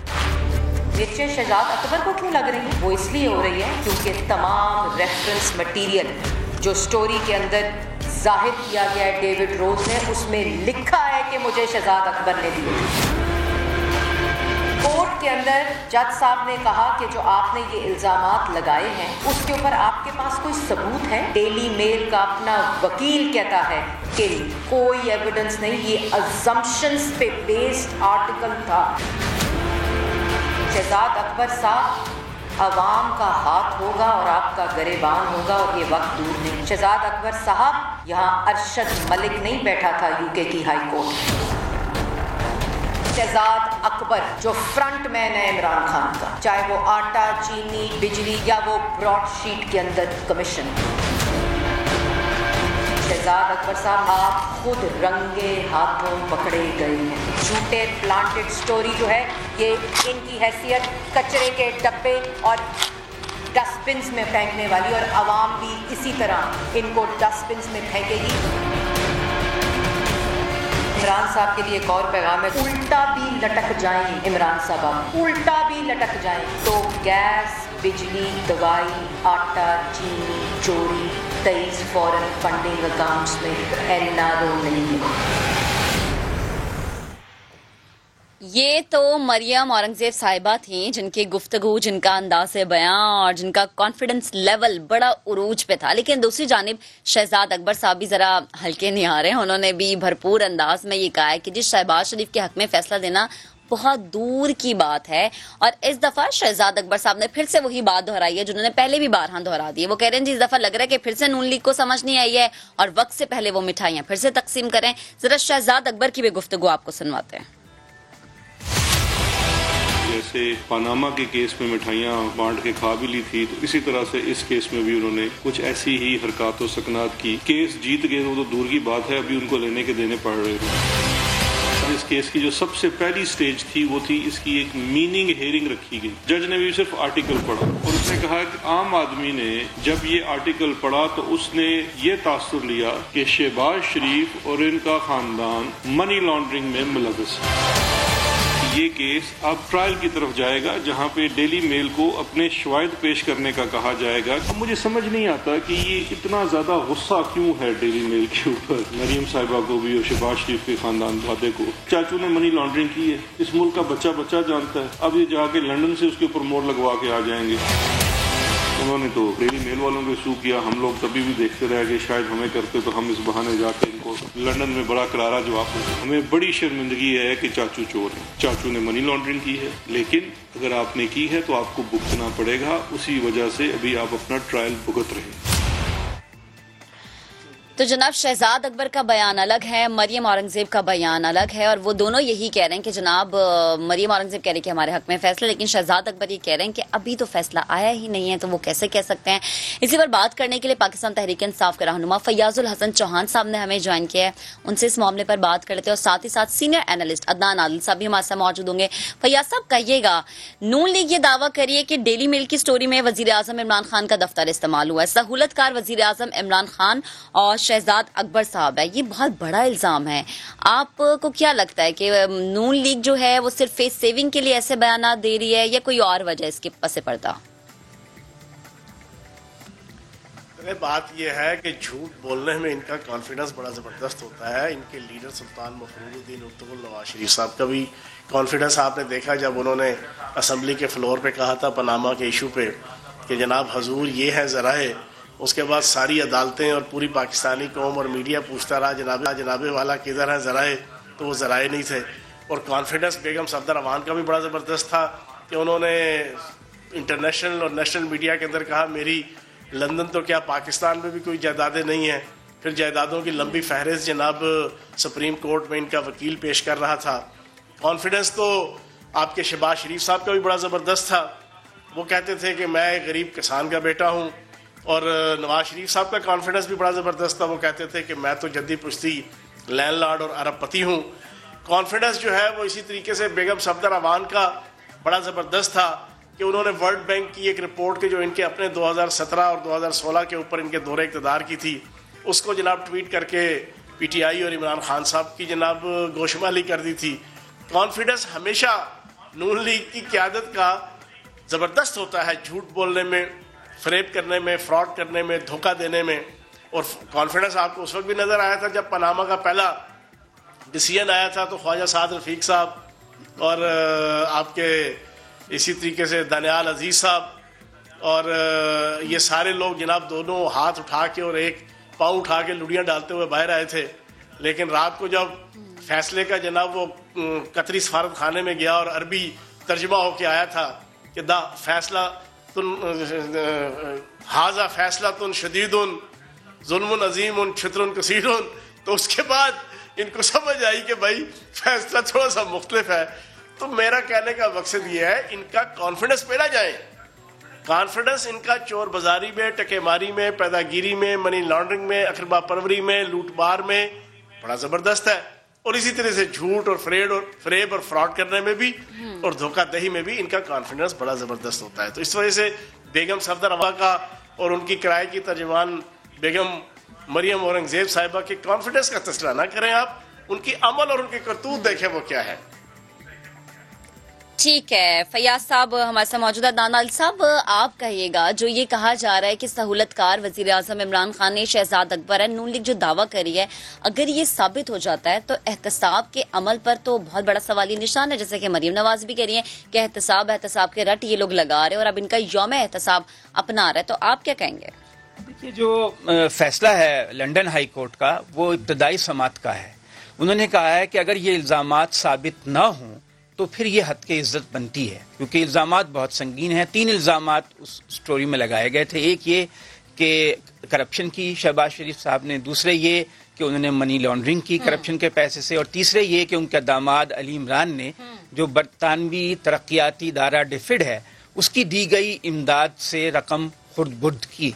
तो अब अगर अदालत से बाहर तस्फिया होता है और अखबार ये कहता है कि आइए हम आउट ऑफ कोर्ट सेटलमेंट कर लेते हैं, फिर तो शहबाज शरीफ के मौक़िफ़ को बहुत तक़वियत मिलेगी और वो कहेंगे देखें मैं केस जीत गया, तो हुकूमत को भी शर्मिंदगी होगी और अखबार के लिए भी को माफ़ी मांगनी पड़ेगी। लेकिन अगर मैं ये चाह रही हूँ हमारे नाज़रीन को ये भी पता चल जाए कि हम एक ही जगह पे मौजूद हैं और एक ही जगह पे डिस्कशन कर रहे हैं ये, तो मुझे ये बताएं जैसे कि बता भी रहे हैं कि अगर मालूम हो जाता है या कुछ ऐसा हो जाता है, सबसे बड़ी चीज़ इसके अंदर यकीनन ये नहीं होगी कि अगर इस तरह की कोई चीज़ सामने आ जाती है, इस तरह की कोई चीज़ पता चल जाती है तो हुकूमत वक्त के लिए एक मुश्किल लम्हा शुरू हो जाएगा, क्योंकि हुकूमत वक्त तो एहतसाब के बारे में और वजीर आजम वाज़ेह अल्फाज में कह चुके हैं कि NRO किसी को नहीं मिलेगा। हाँ, अगर ऐसा हुआ तो फिर तो हुकूमत को बहुत मुश्किल होगी, उसकी साख जो है कमज़ोर होगी। लेकिन जो डेविड रोज हैं उन्होंने अपने मुख्तलिफ इंटरव्यूज़ में, जो कि रिपोर्टर हैं, ये दावा किया था कि उनके पास दस्तावेजात भी हैं और गवाह भी है। तो अब वो अगर मुकदमा लड़ते हैं, दस्तावेजात पेश करते हैं, गवाह पेश करते हैं, तो फिर सूरत हाल उल्टी भी हो सकती है, क्योंकि इन इल्जामात पर पाकिस्तान में शहबाज शरीफ पे मुकदमात चल रहे हैं। क्योंकि एक 7 अरब की जो मनी लॉन्ड्रिंग का केस है वो उस पर फर्द जुर्म आयद हो चुकी है उनके ऊपर, और उनकी लाहौर हाई कोर्ट से जमानत कैंसिल हो चुकी है। तो अब ये जो मामला है ये क्या बरतानिया की अदालत तस्लीम करेगी? क्योंकि यहाँ पे कोई फैसला तो नहीं हुआ, बल्कि अब बरतानिया की अदालत देखेगी क्या पाकिस्तान में जो केस चल रहा है वो इतना काफी एविडेंस है कि ये स्टोरी की जाती या ना की जाती। अच्छा नान साहब, जैसे कि आप कह भी रहे हैं कि केस चल रहा है, अभी तो केस चल रहा है, लेकिन नून लीग फिर क्यों कह रही है कि फैसला आ गया, तमाचा पड़ गया? ये ओवर कॉन्फिडेंस तो नहीं है? ये वही तो नहीं हो जब पनामा केस में पहले मिठाइयां खाई गई, बाद में सर पकड़ के बैठ गए। देखिए, बहरहाल केस तो उनका भी है कि अभी कोई चीज साबित तो नहीं हुई ना। पाकिस्तान में भी तो शहबाज शरीफ पे केस ही चल रहा है ना। उनके ऊपर कोई चीज अभी मुकम्मल तौर पे सजा तो नहीं हुई ना। तो हो सकता है कि बरतानिया की अदालत इस बात को ज्यादा अहमियत दे और वो कहे कि आपने तो सजा होने से पहले ही वो इल्जामात दोहरा दिए जो पाकिस्तान की कोर्ट में चल रहे हैं, तो हद के इज्जत हो गई है। तो दोनों का केस 50-50 है, चांस किसी भी का भी हो सकता है कि वहाँ पर वो कामयाब हो जाए। अच्छा अदनान साहब, अगर वजीर आजम के बारे में जैसे नून लीग दावा कर रही है, शहजाद अकबर के बारे में दावा कर रही है, ऐसा हो जाता है, नेक्स्ट स्टेप पीटीआई क्या लेगी? क्योंकि वजीर आजम कह रहे थे कि जब एहतसाब का अमल होगा सबसे पहले मुझसे शुरू होगा। तो फिर शहजाद अकबर को रिजाइन करना चाहिए। और वजीर आजम को पता नहीं को भी अखलाकी जिम्मेदारी तो कबूल करनी चाहिए कि उन्होंने एक अपोजिशन लीडर के ऊपर इतने संगीन इल्जामात लगाए और वो उनके एडवाइजर ने वहाँ स्टोरी छपवाई बरतानिया में, उनको इंटरव्यू दिया और ये एलिगेशंस लगाए जो साबित नहीं हो सके कोर्ट में। फिर तो ये हुकूमत के लिए बहुत ही सुबकी का मुकाम होगा, उसकी सियासी साख जो है कमजोर हो जाए। ठीक है। अच्छा नान साहब, फैयाजुल हसन चौहान साहब भी हमारे साथ मौजूद है। फैयाज साहब, ये भी दावा किया गया कि वजीर आजम इमरान खान का दफ्तर इस्तेमाल, ये भी कोई छोटी बात नहीं की गई नून लीग की जानिब से, इस पे क्या कहेंगे आप? बड़ा ही काबिल एहतराम और डिग्निटी वाला जनाब आपका सहाफ़ी है और उसका जनाब अखबार है, उसके अंदर उसने अपना मजमून लिखा है, तो वो कोई पाकिस्तान की किसी सियासी जमात का या इमरान खान साहब का या पीटीआई का कोई ज़रख़रीद शख्स नहीं है। तो उसने जो बातें लिखी हैं वो सारों के सामने है। उसने कहा ये कफन चोर हैं, डाकू हैं और लुटेरे हैं, कज़ाक हैं। अब ये सारा कुछ उसने लिखा, तो मैं ये समझता हूँ कि ये बेबुनियाद इल्ज़ाम है नून लीग का। फैयाजुल हसन चौहान साहब, बेहद शुक्रिया आपके वक्त का। और अदनान साहब, जैसे वो भी कह रहे हैं कि बेबुनियाद है क्योंकि अभी तो केस चल रहा है ना, तो आप पहले कैसे कह सकते हैं किसी भी मौकिफ के बारे में कि जी ये तो फैसला हो गया, ये हतमी फैसला हो गया? सियासी पॉइंट स्कोरिंग तो करते हैं जो सियासतदान है ना, वो हर बात से फायदा उठाने की कोशिश करते हैं, ये तो उनका हक है। सियासत इसी का नाम है, रिवायत है, ये रिवायत डल गई है। चलें जी, अदनान आदिल साहब हमारे साथ मौजूद थे, फैयाज साहब हमारे साथ मौजूद थे, और अब हम बात करेंगे अंधे का पाकिस्तान की।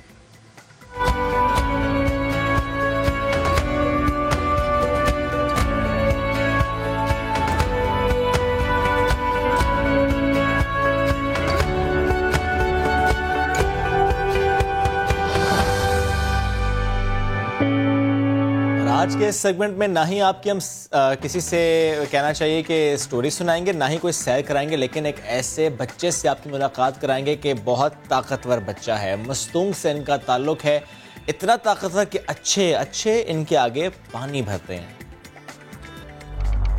ये अमल देखें जरूर मगर दोहराइए मत, आपकी जान भी जा सकती है। कमजोर दिल रखने वाले और बच्चे हरगिज ना देखें।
अबू से शौक हुआ सर, ये वो दुनिया के अनबिलीवेबल स्टंट परफॉर्म करता था, फिर मुझे भी शौक हुआ, फिर मैंने प्रॉपर तरीके से ट्रेनिंग लेना शुरू किया।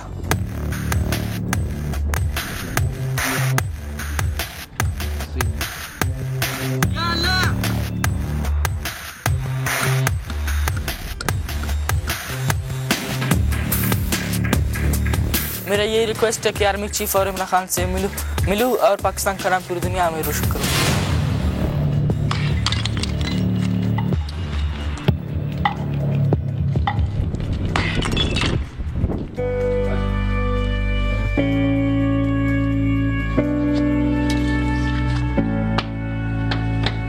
मगर अनदेखी दास्तान तो अब शुरू होती है, जब पत्थर भी रोने लग जाएं। अभी हाल ही में एक प्रोग्राम हुआ था यूरोप में, रोमानिया गॉट टैलेंट शो, उसमें मैंने उज़ैर पार्टिसिपेट किया था। वहाँ पे जो ना उन्होंने एक इंग्लिश साउंड लगाया था, मैंने कहा नो भाई, हमारे कंट्री का आपने साउंड लगाना है, पाकिस्तान जिंदाबाद।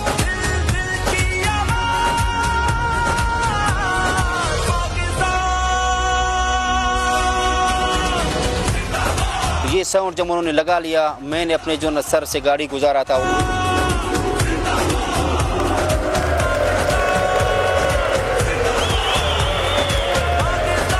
मुख्तलिफ परफॉर्मेंस किए थे। आप यकीन जाने बहुत सर वहाँ पे जो ना खुशी होती है बंदे को, जब बंदा जो ना वहाँ पे परफॉर्मेंस कर लेता है फॉरेन कंट्री में, जो ना अपने जो ना सबसे लाली परचम को जो ना फॉरेन कंट्री में वो जो ना उठा लेता है और लोग तालियां बजाते हैं, जो है ये पाकिस्तान कंट्री से जो ना ये बंदा आया हुआ है और इसने जो है ऐसी अमेजिंग परफॉर्मेंस किया है सर। वहाँ पे बंदे को बहुत इज्जत मिलता है, बंदा बहुत खुश हो जाता है सर वहाँ पे, और मुझे इतना खुशी हुआ और उज़ैर को भी इतना खुशी हुआ कि मैं जो ना बयान नहीं कर सकता हूँ सर। वतन की मोहब्बत में आंसू बहाने वाले इस पत्थर जैसे आदमी ने अपने बच्चे के साथ हर शय तोड़ डाली, मगर हुकूमत का साथ ना मिला तो ये खुद टूट गया। हम लोग गए, जब यहाँ से गए अपने मुल्क से, हम लोग खाली हाथ गए हैं सर। हमें दुख किसी बात का है सर, हमारा गवर्नमेंट हम लोग को प्रमोट करता, हम लोग को सपोर्ट करता तो हम और भी आगे जा सकते थे और भी अच्छी परफॉर्मेंस कर सकते थे सर। दुख किसी बात का गवर्नमेंट ने हमें सपोर्ट नहीं किया सर। अब भी इनके घर पर बैरून मुल्क से दावतनामे मौजूद हैं कि आओ और अपने वतन का नाम चमकाओ। मैं ये सोच रहा था कि हमें इस तरह और वो मौका मिले, अगर हुकूमत हमें ताउन करे ना, तो हमारे लिए अमेरिका से लेटर आया है, ब्रिटिश से, चेकोस्लोवाकिया से, हुकूमत कोई ताउन नहीं कर रहा, इसलिए हम उधर नहीं जा सके। गुलाम फारूक का शागिर्द मुदस्सिर अपने घर वालों को नहीं बताता कि वो किन खतरों से खेल रहा है।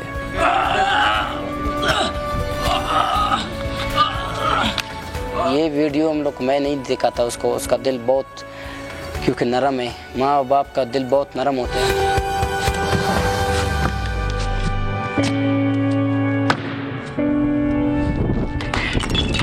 अपने हाथों को पत्थर और सीने को फौलाद बनाने वाले इन खिलाड़ियों का दिल मोम की तरह नरम है, जिसमें वतन की मोहब्बत और सब्ज हिलाली परचम बुलंद करने का जुनून है।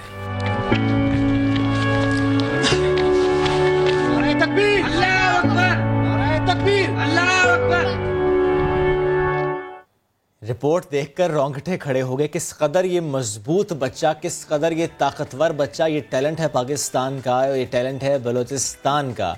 इसी पर आज हम मजीद बात करेंगे, क्योंकि गिला था उनका, शिकवा था उनका कि हुकूमत ने सपोर्ट नहीं किया। गिला ये भी था कि बहुत से इन्विटेशंस आते हैं लेकिन वो जा नहीं पाते। इस वक्त हमें ज्वाइन कर रहे हैं तर्जुमान बलूचिस्तान हुकूमत लियाकत शाहवानी साहब। लियाकत साहब, good morning and welcome to the show. Liaquat साहब, रिपोर्ट आपने भी देखी, ये टैलेंट है पाकिस्तान का, ये टैलेंट है आपकी ज़मीन का, ये टैलेंट है बलूचिस्तान का, ये टैलेंट है आपके शहर का। इस टैलेंट को प्रमोट करना मुझ समेत, आप समेत हर पाकिस्तानी की जिम्मेदारी है। लेकिन ज़रा है क्योंकि शिकवा और गिला उन्होंने किया है हुकूमत वक्त से, बलूचिस्तान की हुकूमत से, तो इसलिए मैं सर चाहता हूँ कि क्या इनका ये शिकवा सुना जाएगा कि बहुत से इन्विटेशंस इनके पास लेकिन जा नहीं पाते क्योंकि सपोर्ट नहीं है। देखिए, मौजूदा बलूचिस्तान गवर्नमेंट टैलेंट हंटर भी है और टैलेंट प्रमोटर भी है, और इनका इनविटेशन हमें नहीं मिला। और ये जो गुफ्तगू फरमा रहे थे, मैंने सुना भी नहीं, कोई वॉइस का जो है उसमें कोई इशू होगा।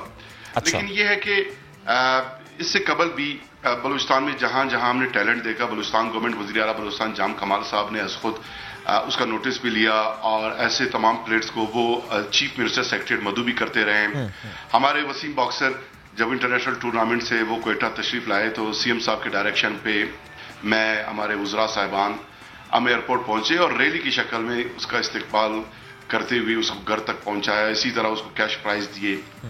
अहमद मुश्तबा जी 5 फरवरी को जिसने इंडियन प्लेयर को नॉकआउट किया था, mix martial art player, CM साहब ने खुद उन्होंने उनके इस्तकबाल का जो है डायरेक्शन दिया है और उनको भी कैश प्राइज देंगे। इसी तरह हमारे दीगर अदाकार हैं, वासु जब मुश्किल में फंसे तो सीएम साहब ने उसका भी नोटिस लिया और उन्हें सीएम सेक्रेटरी मधु करके उनको फाइनेंशियल असिस्ट किया। और इस तरह की बेतहाशा मिसालें आपको जो है इलेक्ट्रॉनिक और सोशल एक मिसाल और कायम कर दीजिए सर। ये जो बच्चा है इसका वालिद भी इसी तरह एक अच्छा प्लेयर रहा है और जिस एकेडमी से उसका ताल्लुक रहा है उसी एकेडमी से मैं भी मार्शल आर्ट्स खेलता रहा हूँ, शान एकेडमी से। तो इसके वालिद को मैं अच्छी तरह जानता हूँ, उनके साथ मेरा एक दोस्ती और ताल्लुक है और गवर्नमेंट जो है लियाकत साहब ये बात तो हमें मालूम ही नहीं थी कि आप भी मार्शल आर्ट के शौकीन रहे, ये तो मालूम ही नहीं था हमें। जी मैं तो तकरीबन कोई 18-19 साल जो है ना मार्शल आर्ट्स का ब्लैक बेल्ट 3rd डान तक मैं खेलता रहा हूँ। अच्छा, और सर फिर तो आपको चाहिए कि आप सिखाएं, बल्कि मेरा ख्याल है कि हमें टीम नया दिन को आना चाहिए और आप हमें सिखाएं। Be our teacher sir. नहीं सर, हम तो सीखते हैं और बस स्पोर्ट्स एक शगफ रहा है और लेकिन बहुत अच्छा होता कि सियासी मसरूफियात के साथ साथ वो जो ट्रेनिंग है प्रैक्टिस वो भी जारी रख सकता है। लेकिन वो जो मोहब्बत है किसी गेम का, फिजिकली भले आप उससे दूर हट चुके हों लेकिन वो दिल में जो है पनागुजी रहता है, जागुजी रहता है और हमेशा आपके साथ रहता है। तो मार्शल आर्ट के साथ वैसे भी मेरा मोहब्बत है और ये बच्चा जो टैलेंटेड बच्चा है, मैंने इसके विजुअल देखे हैं, सही है। इसको हम जरूर सपोर्ट करेंगे और इंशाल्लाह जो ही मैंने कल जो है सीएम साहब के साथ इस सिलसिले में बात की, सीएम साहब ने ओके दे दिया। उन्होंने कहा कि स्केड्यूल आप बनाएं, प्लान बनाएं और इस बच्चे को जो चीफ मिनिस्टर सेक्रेटरी मधु करे और सीएम साहब खुद इसको कैश प्राइज देंगे और जो भी इसको कैश प्राइज मिलेगा, जो इसका चेक इनको मिलेगा, उसका स्क्रीनशॉट सबसे पहले मैं आपको भिजवाऊंगा। क्या बात है सर, वो बड़ी अच्छी बात। मैं लियाकत साहब से एक चीज पूछना चाह रही हूँ। आप पूछिए महक।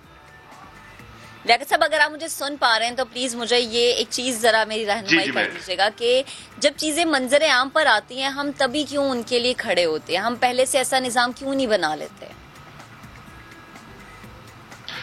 एक तो ये निजाम बनाने की जरूरत है तमाम सेक्शन में, नो डाउट, बट टैलेंट जब तक मंजर आम पे नहीं आता वो नोटिस नहीं होता और टैलेंट वही है जो अपने आप को मंजर आम पे मनवाए, उसकी बात जो है उसको मानने वाले, उसको क्लैपिंग करने वाले मैदान में उतर आते हैं। देखिए life is all about struggle. Struggle के बगैर ना आप अचीवमेंट कर सकते हैं, ना किसी का तवज्जो हासिल कर सकते हैं, ना कोई अवार्ड हासिल कर सकेंगे, ना रिवार्ड। ये तो लॉ ऑफ नेचर है पूरी दुनिया में। लेकिन ये बात आपका बिल्कुल दुरुस्त है कि सिस्टम ऐसा होना चाहिए कि सिस्टम खुद टैलेंट को अंट करे, सिस्टम खुद टैलेंट को प्रमोट करे, सिस्टम जो है टैलेंट को खुद जो है असिस्ट करे, सिस्टम इतना अट्रैक्टिव हो कि टैलेंटेड लोग वो अपने टैलेंट से मायूस न होते हुए उस टैलेंट को प्रमोट करें। सर लेकिन मुझे उम्मीद है सर ये नया दिन के होते हुए वाकया रहा है, लियाकत साहब नया दिन के होते हुए आपके होते हुए मुझे यकीन है कि अब सिस्टम बन जाएगा कि हमने वो टैलेंट दिखाया और आपने कहा कि आप सीएम साहब इंशाल्लाह मुलाकात भी करेंगे और जो सपोर्ट वो कर सकेंगे करेंगे। बहुत अच्छी बात है, बहुत अच्छा ऐलान है, इससे हौसला मिलता है, इससे हिम्मत मिलती है। ये बहुत अच्छी बात आपने कर दी सर। चूंकि वक्त कम है तो मैं जरा एक और टॉपिक पर भी आपसे कॉमेंट लेना चाह रहा था, इफ़ यू अलाउ मी। मैं सीपेक से मुतालिक सर आपसे बात करना चाह रहा था। सर शाह महमूद कुरैशी साहब ने एक बयान दिया और उन्होंने कहा कि कुछ हर्डल्स हैं ब्यूरोक्रेसी के जिसकी वजह से जो टारगेट्स हैं वो अचीव नहीं कर सकते। सर इसी तरह जो सीपेक अथॉरिटी के चेयरमैन हैं वो क्वेटा भी गए लास्ट वीक, मुलाकात भी की हुकूमत से। सर थोड़ा सा शेयर कीजिएगा, एक तो ये बात कि हर्डल्स क्या हैं और दूसरा अब हर्डल्स को रिमूव कर दिया गया है बलूचिस्तान हुकूमत की तरफ से। देखिए सीपेक में जो हर्डल्स रहे हैं मेनली प्रीवियस गवर्नमेंट में तो सीपेक जो है वो बलूचिस्तान में आया ही नहीं। सिर्फ 2 एनर्जी के प्रोजेक्ट पूरे बलूचिस्तान को मिले, 32 अरब डॉलर्स के। मेन अडल तो वही था। अब मौजूदा जो फेडरल गवर्नमेंट है, प्रोविंशियल गवर्नमेंट है, जाम कमाल साहब है, प्राइम मिनिस्टर साहब है, उनका विजन है बलूचिस्तान को प्रमोट करना चाह रहे हैं। सीपेक के तहत काफ़ी प्रोजेक्ट्स जो है इंफ्रास्ट्रक्चर के बलूचिस्तान को मिले हैं। और इस तरह के जो अडल्ट है डेवलपमेंट के कामों में, सेक्टर्स में, ये पूरी दुनिया में होता रहता है, खासतौन थर्ड वर्ल्ड कंट्रीज में इश्यूज आते रहते हैं। लेकिन उसको हम हल करेंगे और लीडरशिप और विजनरी लीडरशिप का काम ही यही है कि जहां पे अडल्ट और इम्पेक्टिमेंट आए, उन रुकावटों को दूर करते हुए, उनको अबूर करते हुए आगे बढ़े और तरक्की के इस सफर को जारी व सारी रखे। बेशक सर, जाहिर है कि हर्डल्स को रिमूव करने, बट मैं सवाल ये करना चाह रहा हूँ सर कि क्या बलूचिस्तान हुकूमत हर्डल्स क्रिएट कर रही थी या कि सिर्फ ब्यूरोक्रेसी का मसला था?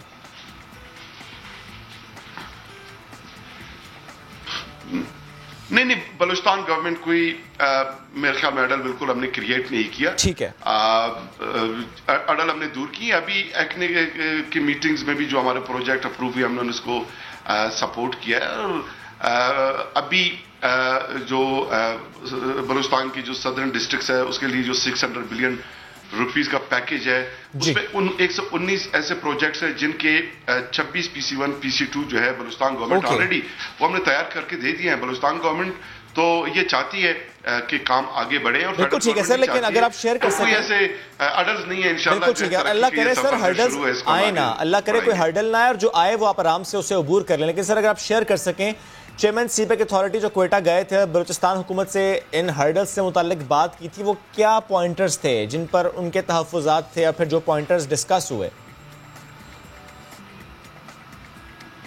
अब्दुल्ला, मैं आपको प्रॉपर सुन नहीं पा रहा हूँ सर। शुएब बात कर रहा हूँ, लेकिन मुझे ये बता दें कि अगर हर्डल्स नहीं थे तो ज़ाहिर है मुलाकात हुई है, चेयरमैन सीपेक अथॉरिटी खुद गए वहाँ पर, बलूचिस्तान हुकूमत से उनकी मुलाकात हुई। सर कुछ पॉइंटर्स तो डिस्कस हुए होंगे, अगर आप वो शेयर कर सकेंगे, हुआ क्या, वो क्या पॉइंटर्स थे?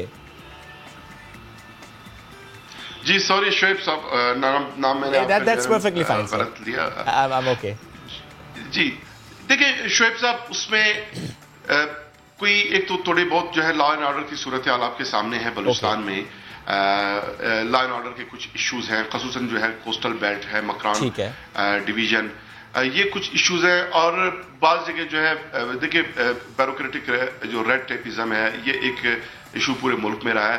इस तरह के इश्यूज हैं और इसके अलावा मैं नहीं समझता कि कोई बहुत बड़े, और ये बहुत माइनर इश्यूज हैं, ये तो आप आराम से सर इनको मैनेज कर लेंगे, I am sure about this, क्योंकि जाहिर है हम सबको मिलकर सीपेक को कामयाब बनाना। सर एक बात और बता दें, बलूचिस्तान में कुछ महीने पहले एक तस्वीर बड़ी वायरल हुई, वो थी कोस्टल लाइन की, बहुत सराहा गया और जाहिर है उससे पाकिस्तान का इमेज बहुत बेहतर हुआ। और सर रिसेंटली लास्ट मंथ जो गवादर स्टेडियम की पिक्चर वायरल हुई, आईसीसी ने सपोर्ट, आईसीसी ने भी उसे अप्रिशिएट किया। सर नया क्या आने वाला है, नई कौन सी तस्वीर आने वाली है बलूचिस्तान से? देखिए तो ये कि ग्वादर का ये जो स्टेडियम है, देखें state of the art stadium, और जो ही जो इंटरनेशनल दुनिया की इस पे नजर पड़ी, इंटरनेशनल प्लेयर्स सब ने उसकी तारीफ की, ये एक क्रेडिट जाता है बलूचिस्तान गवर्नमेंट को। इसी को मद्देनजर रखते हुए वज़ीर आला बलूचिस्तान जाम कमाल साहब का जो मजमूई विजन है, उसका अंदाजा लगा सकते हैं कि स्पोर्ट्स के लिए वो कितना काम करना चाह रहे हैं। इस वक्त हमारे जो बलूचिस्तान गवर्नमेंट है, पूरे बलूचिस्तान के हर एक डिस्ट्रिक्ट में 50-50 एकड़ पे मुहित स्पोर्ट्स कॉम्प्लेक्स स्टेडियम हम बना रहे हैं और इंशाल्लाह ये जो ग्वादर का स्टेडियम आपने देखा इस तरह होगा। सर इसी स्टेडियम से मुताल्लिक ये बताएं क्या जो शो स्टार हैं, क्या ख्वाहिश है लियाकत साहब, उनका जो है एक फ्रेंडली मैच जो है ग्वादर के इसी स्टेडियम में कराया जाए और हमारा जो चीफ मिनिस्टर 11 है टीम, एक फ्रेंडली मैच हम कराना चाह रहे हैं ताकि मजीद दुनिया की ये बहुत अच्छी बात आपने शेयर कर दी। मैं यही पूछने वाला था सर, मैं यही पूछने वाला था कि क्या ऐसी कोई ख्वाहिश है, ऐसी कोई बात बलूचिस्तान हुकूमत ने किया कि PSL का एक मैच यहां पर भी हो जाए? जी मैं यही तो बता रहा था आपको कि इससे बढ़ते हुए PSL का मैंने कई एक शोज में इस हवाले से अपने ख्वाहिश का इजहार किया। वज़ीर आला बलूचिस्तान जाम कमाल साहब का जो ये ख्वाहिश है उसका इजहार हमने किया और उस हवाले से हम प्लानिंग भी कर रहे हैं, इसके पिच को हम मजीद बेहतर कर रहे हैं और इंटरनेशनल स्टैंडर्ड के मुताबिक जो है ग्राउंड को हम फर्दर स्ट्रेच करेंगे ताकि इंटरनेशनल टूर्नामेंट या PSL यहाँ पे मुनक्किद हो सके। और मैं ये समझता हूँ कि आपके शो के तवज्जो से भी ये गुजारिश PSL सुन रहे, रिटर्न में भी हम उनको दरख्वास्त करेंगे और कोई इश्यूज भी नहीं है। तुर्बत में ग्वादर में इस वक्त एक 5 स्टार होटल मौजूद है जहाँ पे प्लेयर्स को हम अकोमोडेट कर सकेंगे। इसी तरह वहाँ पर एयरपोर्ट मौजूद है, फ्लाइट्स की सहूलत मौजूद है तमाम सहूलियात मौजूद है। मैं समझता हूं कि पीएसएल को कोई हेजिटेशन होनी नहीं चाहिए और नेक्स्ट जो पीएसएल है उसका मैच वो ग्वादर के इस स्टेडियम में जरूर मुनक्किद होनी चाहिए ताकि बलूचिस्तान के लोगों की जो है हौसला अफजाई हो सके और इस तरह के और स्टेडियम्स भी हम बना सकें, उसको प्रमोट कर सकें और बलूचिस्तान के जो प्लेयर्स हैं वो आगे बढ़ सकें और नेशनल टीम में वो कंट्रीब्यूट कर सकें। तो पीएसएल के हवाले से बिल्कुल हम तो माहौल बना रहे हैं। मैंने तो आपको बताया कि खुद जो शोबिस के हमारे स्टार्स हैं अपने तौर पे जो हम कर सकते हैं फिलहाल कि इस तरह के मैचेस हम मुनक्किद करें ताकि पीएसएल का भी तवज्जो ले सकें और बिल्कुल सही है सर, इंशाल्लाह। और आई होप कि इंशाल्लाह ये टूर्नामेंट जो है पीएसएल का वहां पे जरूर होगा इंशाल्लाह सर, इंशाल्लाह। Thank you very much sir, साथ मौजूद थे, बहुत अच्छा लगा कि आपसे। और इंशाल्लाह जो पीएसएल का मैच यहाँ कराने का ख्वाब आपने देखा वो हम भी देखते हैं कि स्टेडियम इतना प्यारा,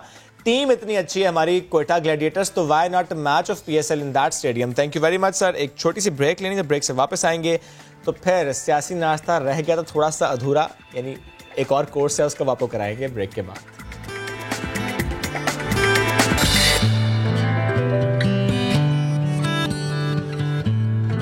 वेलकम बैक। कराची का रुख करते हैं जहां पर सुप्रीम कोर्ट के अहकामात पर न्यू कराची नाला स्टॉप 0 पॉइंट पर इस वक्त तजावुजात गिराने का सिलसिला जारी है। ऑपरेशन यहां पर किया जा रहा है और मुज़ाहमत का सामना भी देखने में आया। इस वक्त खुर्शीद आलम यहां पर मौजूद है, उनसे जान लेते हैं कि क्या अपडेट है और तजावुजात के खिलाफ जो ऑपरेशन है किस हद तक मुकम्मल हो गया है, इलाका मकीनों का क्या रिएक्शन है। खुर्शीद बताइएगा। जी बिल्कुल, मैं इस वक्त मौजूद हूँ गुजर नाले पे 0 पॉइंट के मकाम पे जो नाला स्टॉप न्यू कराची का एरिया है और यहाँ से तजावुजात के खिलाफ कार्रवाई शुरू हो चुकी है। और सबसे अहम तरीन बात है कि इस मरतबा 2016 के बाद जो कार्रवाई हो रही है वो नाले के दोनों तरफ होगी। एम कामरान हमारे कैमरामैन आपको दिखाएंगे कि गुजर नाले की चौड़ाई मुख्तलिफ मकामात पर कहीं कम है और कहीं ज़्यादा है, इसीलिए यहाँ पर जो मार्किंग की गई है कहीं 22 फुट की है, कहीं 20 फुट की है, कहीं 18 फुट की है और कहीं उससे भी कहीं ज़्यादा है। इस वक्त लोगों में खासा इश्तियाल भी पाया जाता है। उनका यह कहना है कि उनको यकीन दहानी कराई गई थी कि उनको मुतबादिल जगह फराहम की जाएगी या उनको कोई रकम अदा किया जाएगा, लेकिन अब तक इस हवाले से कोई पेशरफ्त नहीं हो सकी है। बहुत बड़ी तादाद में लोग यहाँ पर मौजूद हैं और पहले मरले पर सॉफ्ट इंक्रोचमेंट का खात्मा किया गया है। लोग अपनी मदद आपके तहत भी अपना सामान हटा रहे हैं, अपनी चीज़ों को इकट्ठा कर रहे हैं। ठीक है खुर्शीद भाई, बेहद शुक्रिया, आप इस सिलसिले में हमें अपडेट कर रहे थे। बढ़ते हैं आगे, एक और अहम मामला है वो आपसे सामने रखते हैं। कब्जा माफिया के खिलाफ जो ऑपरेशन जारी है उसकी बात करते हुए कहा यह जा रहा है कि ये पॉलिटिकल विक्टिमाइजेशन है, वो चाहे हो पंजाब या कि हो सिंध, बात एक ही हो रही है कि पॉलिटिकल विक्टिमाइजेशन जो कर रहे हैं वो कहते हैं कि लीगल है, जिनके खिलाफ हो रहा है वो कहते हैं पॉलिटिकल विक्टिमाइजेशन है। जो मामला इस वक्त हम उठा रहे हैं वो है जो हलीम आदिल शेख साहब के फार्म हाउस को मिसमार किया गया, उससे मुतालिक हम बात करेंगे क्योंकि हलीम आदिल शेख साहब ने इस पर एहतजाज किया है और वो कहते हैं कि लीगल था ये और इसके खिलाफ जो कार्रवाई हुई है वो सिर्फ और सिर्फ सियासी है। हमें इस वक्त ज्वाइन कर चुके हैं हलीम आदिल शेख साहब, अपोजिशन लीडर सिंध है। हलीम आदिल शेख साहब बेहद शुक्रिया और माजरत भी करते हैं, कुछ टेक्निकल इश्यूज थे जिसकी वजह से थोड़ी ताखीर हो गई आपकी तरफ आते आते, उसकी माजरत कबूल कीजिएगा। सर ये फरमाएगा कि मुख्तलिफ शोज़ में भी आपने ये कहा कि आपके पास जो सारे डॉक्यूमेंट्स हैं वो ये शो करते हैं कि ये लीज भी थी, इसमें वो लैंड भी थी जिस पर मालिकाना हुकूक भी थे। सर मुझे बताएं व्हाट्स नेक्स्ट, ये बयानबाजी तो हो गई, आपने क्रिटिसाइज भी कर दिया, लेकिन अब आप क्या करेंगे? बिकॉज सिंध हुकूमत का तो मौक़िफ़ यही है कि उन्होंने जो किया वो कानून के दायरे में रहते हुए किया। देखिए बयानबाजी अमली कदम पहले तारिक कुरैशी साहब सबसे पहले उठ गए हैं हाई कोर्ट हल हफ्ते वाले दिन, तौहीन अदालत किए हैं, पूरे चीफ सेक्रेटरी से लेकर डिप्टी कमिश्नर तक तमाम हुआ। इसका मतलब है कि सिर्फ बयानबाजी नहीं है। और अगर मैं 3 दोस्त से एक बात कर रहा हूँ, एक तो मिसयूज कर रहे हैं सुप्रीम कोर्ट के नाम को, अलग अगर गुजर नाले पे कुछ हो रहा है वो अलग चीज है, पंजाब में कुछ हुआ वो अलग चीज है। मैं जिसकी बात कर रहा हूँ तो हलीम आदिल शेख का फार्म हाउस नहीं हो, मेरे कजन का और मेरे भाई का फार्म हाउस है, लेकिन मेरी वजह से उसको डिमोलिश किया गया, उसमें रॉबरी की गई, उसमें चोरी की गई और वो लोग पहले से स्टे ऑर्डर मौजूद है, पहले से एक इंच लीज का डॉक्यूमेंट है, कुछ 30 साल जिनकी 99 प्रोसेस हो चुका है, कुछ 99, कुछ ओनरशिप लैंड्स, उसको इन्होंने विक्टिमाइज करने के लिए, हलीम आदिल शेख की जबानबंदी कराने के लिए आपके इस शो के अंदर अक्सर मैं कभी थरपारकर होता हूँ, कभी उमरकोट होता हूँ, कभी उससे हाईलाइट आप कर रहे होते हैं। ये मुझे उस आड़ के अंदर, उस कवर के अंदर और कोर्ट के ऑर्डर के कवर के अंदर ये घुस गए मेरे फार्म हाउस पे आके, बिस्मिल्लाह। जब शोर मच गया उसको जस्टिफाई करने के लिए उन्होंने 3 दिन से ढढोरा पीट रहे हैं। बात यह कि उन्होंने गैर कानूनी हरकत की है, गैर इखलाकी हरकत की है, और उसके बाद वहाँ लूट मार की गाड़ियां लाए, सामान उठा कर ले गए, खवातीन कुछ मौजूद थी उनका जेवर चुरा कर ले गए, वहाँ मुलाजिमीन की तनख्वाह जेब से उठा कर ले गए।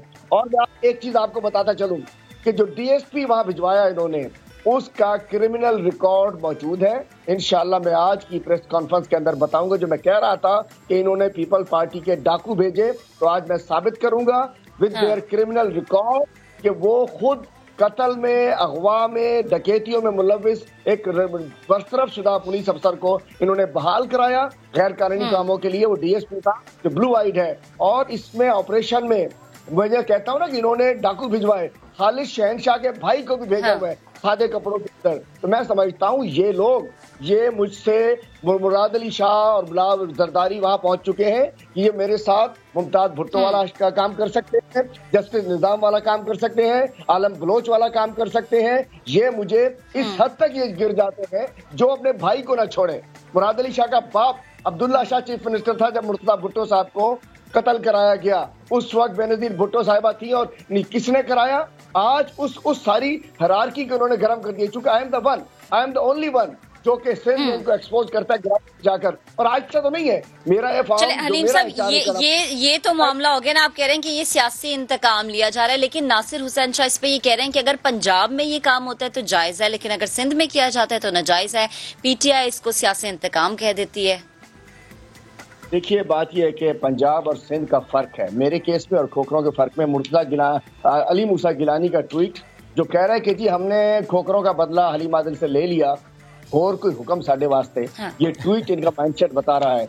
1 फरवरी 2020 की मुर्तजा बहाब की प्रेस कॉन्फ्रेंस कि अगर इन्होंने पंजाब में किया है तो इसका जवाब हम सिंध में देंगे। इन तमाम वाक़यात से प्रूफ है कि पंजाब का अलग इशू है। देखिए मैं बार बार कह रहा हूँ, पंजाब के इशू में और मेरे इशू में, खोखर में और मेरे में ऐसा फर्क है तो जमीन आसमान का, लेकिन कुछ भी नहीं है। जैसे गधे और घोड़े में फर्क होता है, 2 कान 1 पूंछ 2 आंखें 4 टांगे दोनों जगह है, लेकिन यहाँ 1-1 इंच लेजिटिमेट है, 1-1 इंच कोर्ट के अंदर मौजूद है।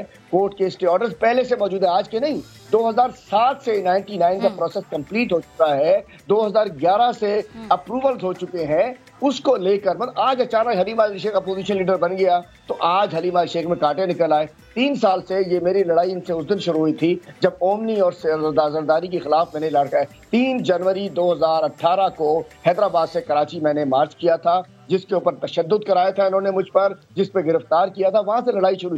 3 साल ये लगे रहे, कभी एंटी करप्शन से, कभी इधर से, कभी इधर से। मैं फाइट कर रहा हूँ, अब भी फाइट किया। क्या फार्म हाउस तोड़ दे मेरे खानदान के, मुझे पसंद करते हैं, मुझे मारते हैं, लेकिन यानी वो आपको खामोश कराना चाहते हैं हलीम आदिल शेख साहब, लेकिन आप होंगे नहीं। थोड़ी सी बात आपने भी की कि आप इन्हें एक्सपोज कर देंगे। आपने DSP का भी जिक्र किया, प्रेस कॉन्फ्रेंस की आप बात करें, चूंकि आप शो में मौजूद हैं और हमारे शो में अक्सर आप ऐसी बातें कर जाते हैं जो कि करनी आपको बाद में। सर आज भी कुछ बता दें, क्या करने वाले हैं, कौन से ऐसे सबूत आप सामने लाने वाले हैं?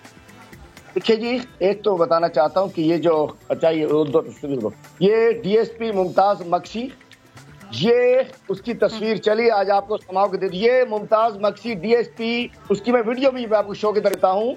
DSP एनक्रोचमेंट वो उस दिन मौजूद था, ये उसकी तस्वीर है।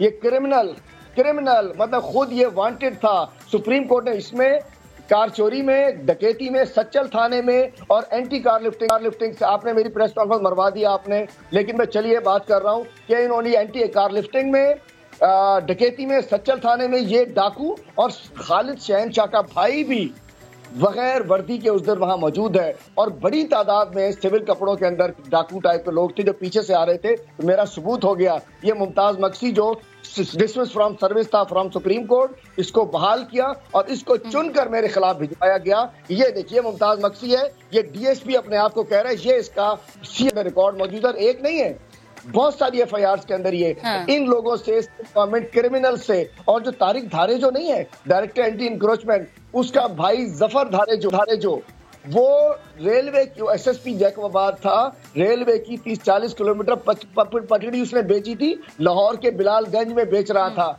वहां उसमें छापा लगा था। और वो आज भी फेडरल एंटी करप्शन कोर्ट में भुगत रहा है। उसका भाई मिनिस्टर है, जाम इकराम धारे जो एंटी करप्शन का मिनिस्टर भाई, और खुद तारिक धारे जो ने बाकायदा यहाँ मतलब इसके जिसको ऑपरेशन इस्तेमाल किया गया वो इनके कारिंदे हैं। और मैं कहता हूँ सिंध में सुप्रीम, मैंने एक और चीज आपके जरिए मैं कहता चलो मैसेज, मैं चाहता हूं कि सिंध में एक जुडिशल कमीशन बनना चाहिए जो सिंध में जामशोरों की जमीनों में हुआ, मलीर की जमीनों में हुआ, ठट्ठा के 5000 एकड़ जमीन फरियाल तालपुर ने अली हसन जरदारी के जरिए जाली खातों पर रखवाई, 5000 एकड़ बड़ा बाड़ी से लेकर झिरक तक, और वहां विंड मिल लगाई गई, कब्जे कराए। मैं कहता हूं कि एक दफा सिंध की जमीनों पर जुडिशल कमीशन बैठे और मैं वॉलंटियर करता हूं हलीम आदिल शेख, सब बिस्मिल्लाह मुझसे करे, मैं इमरान खान का सिपाही हूँ।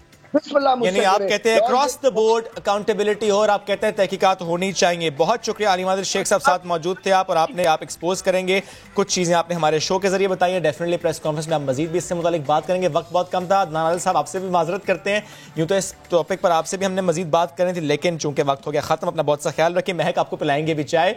हम आपसे लेते हैं इजाजत। अपना बहुत सा ख्याल रखिए। आपसे मुलाकात करेंगे कल। अल्लाह हाफिज।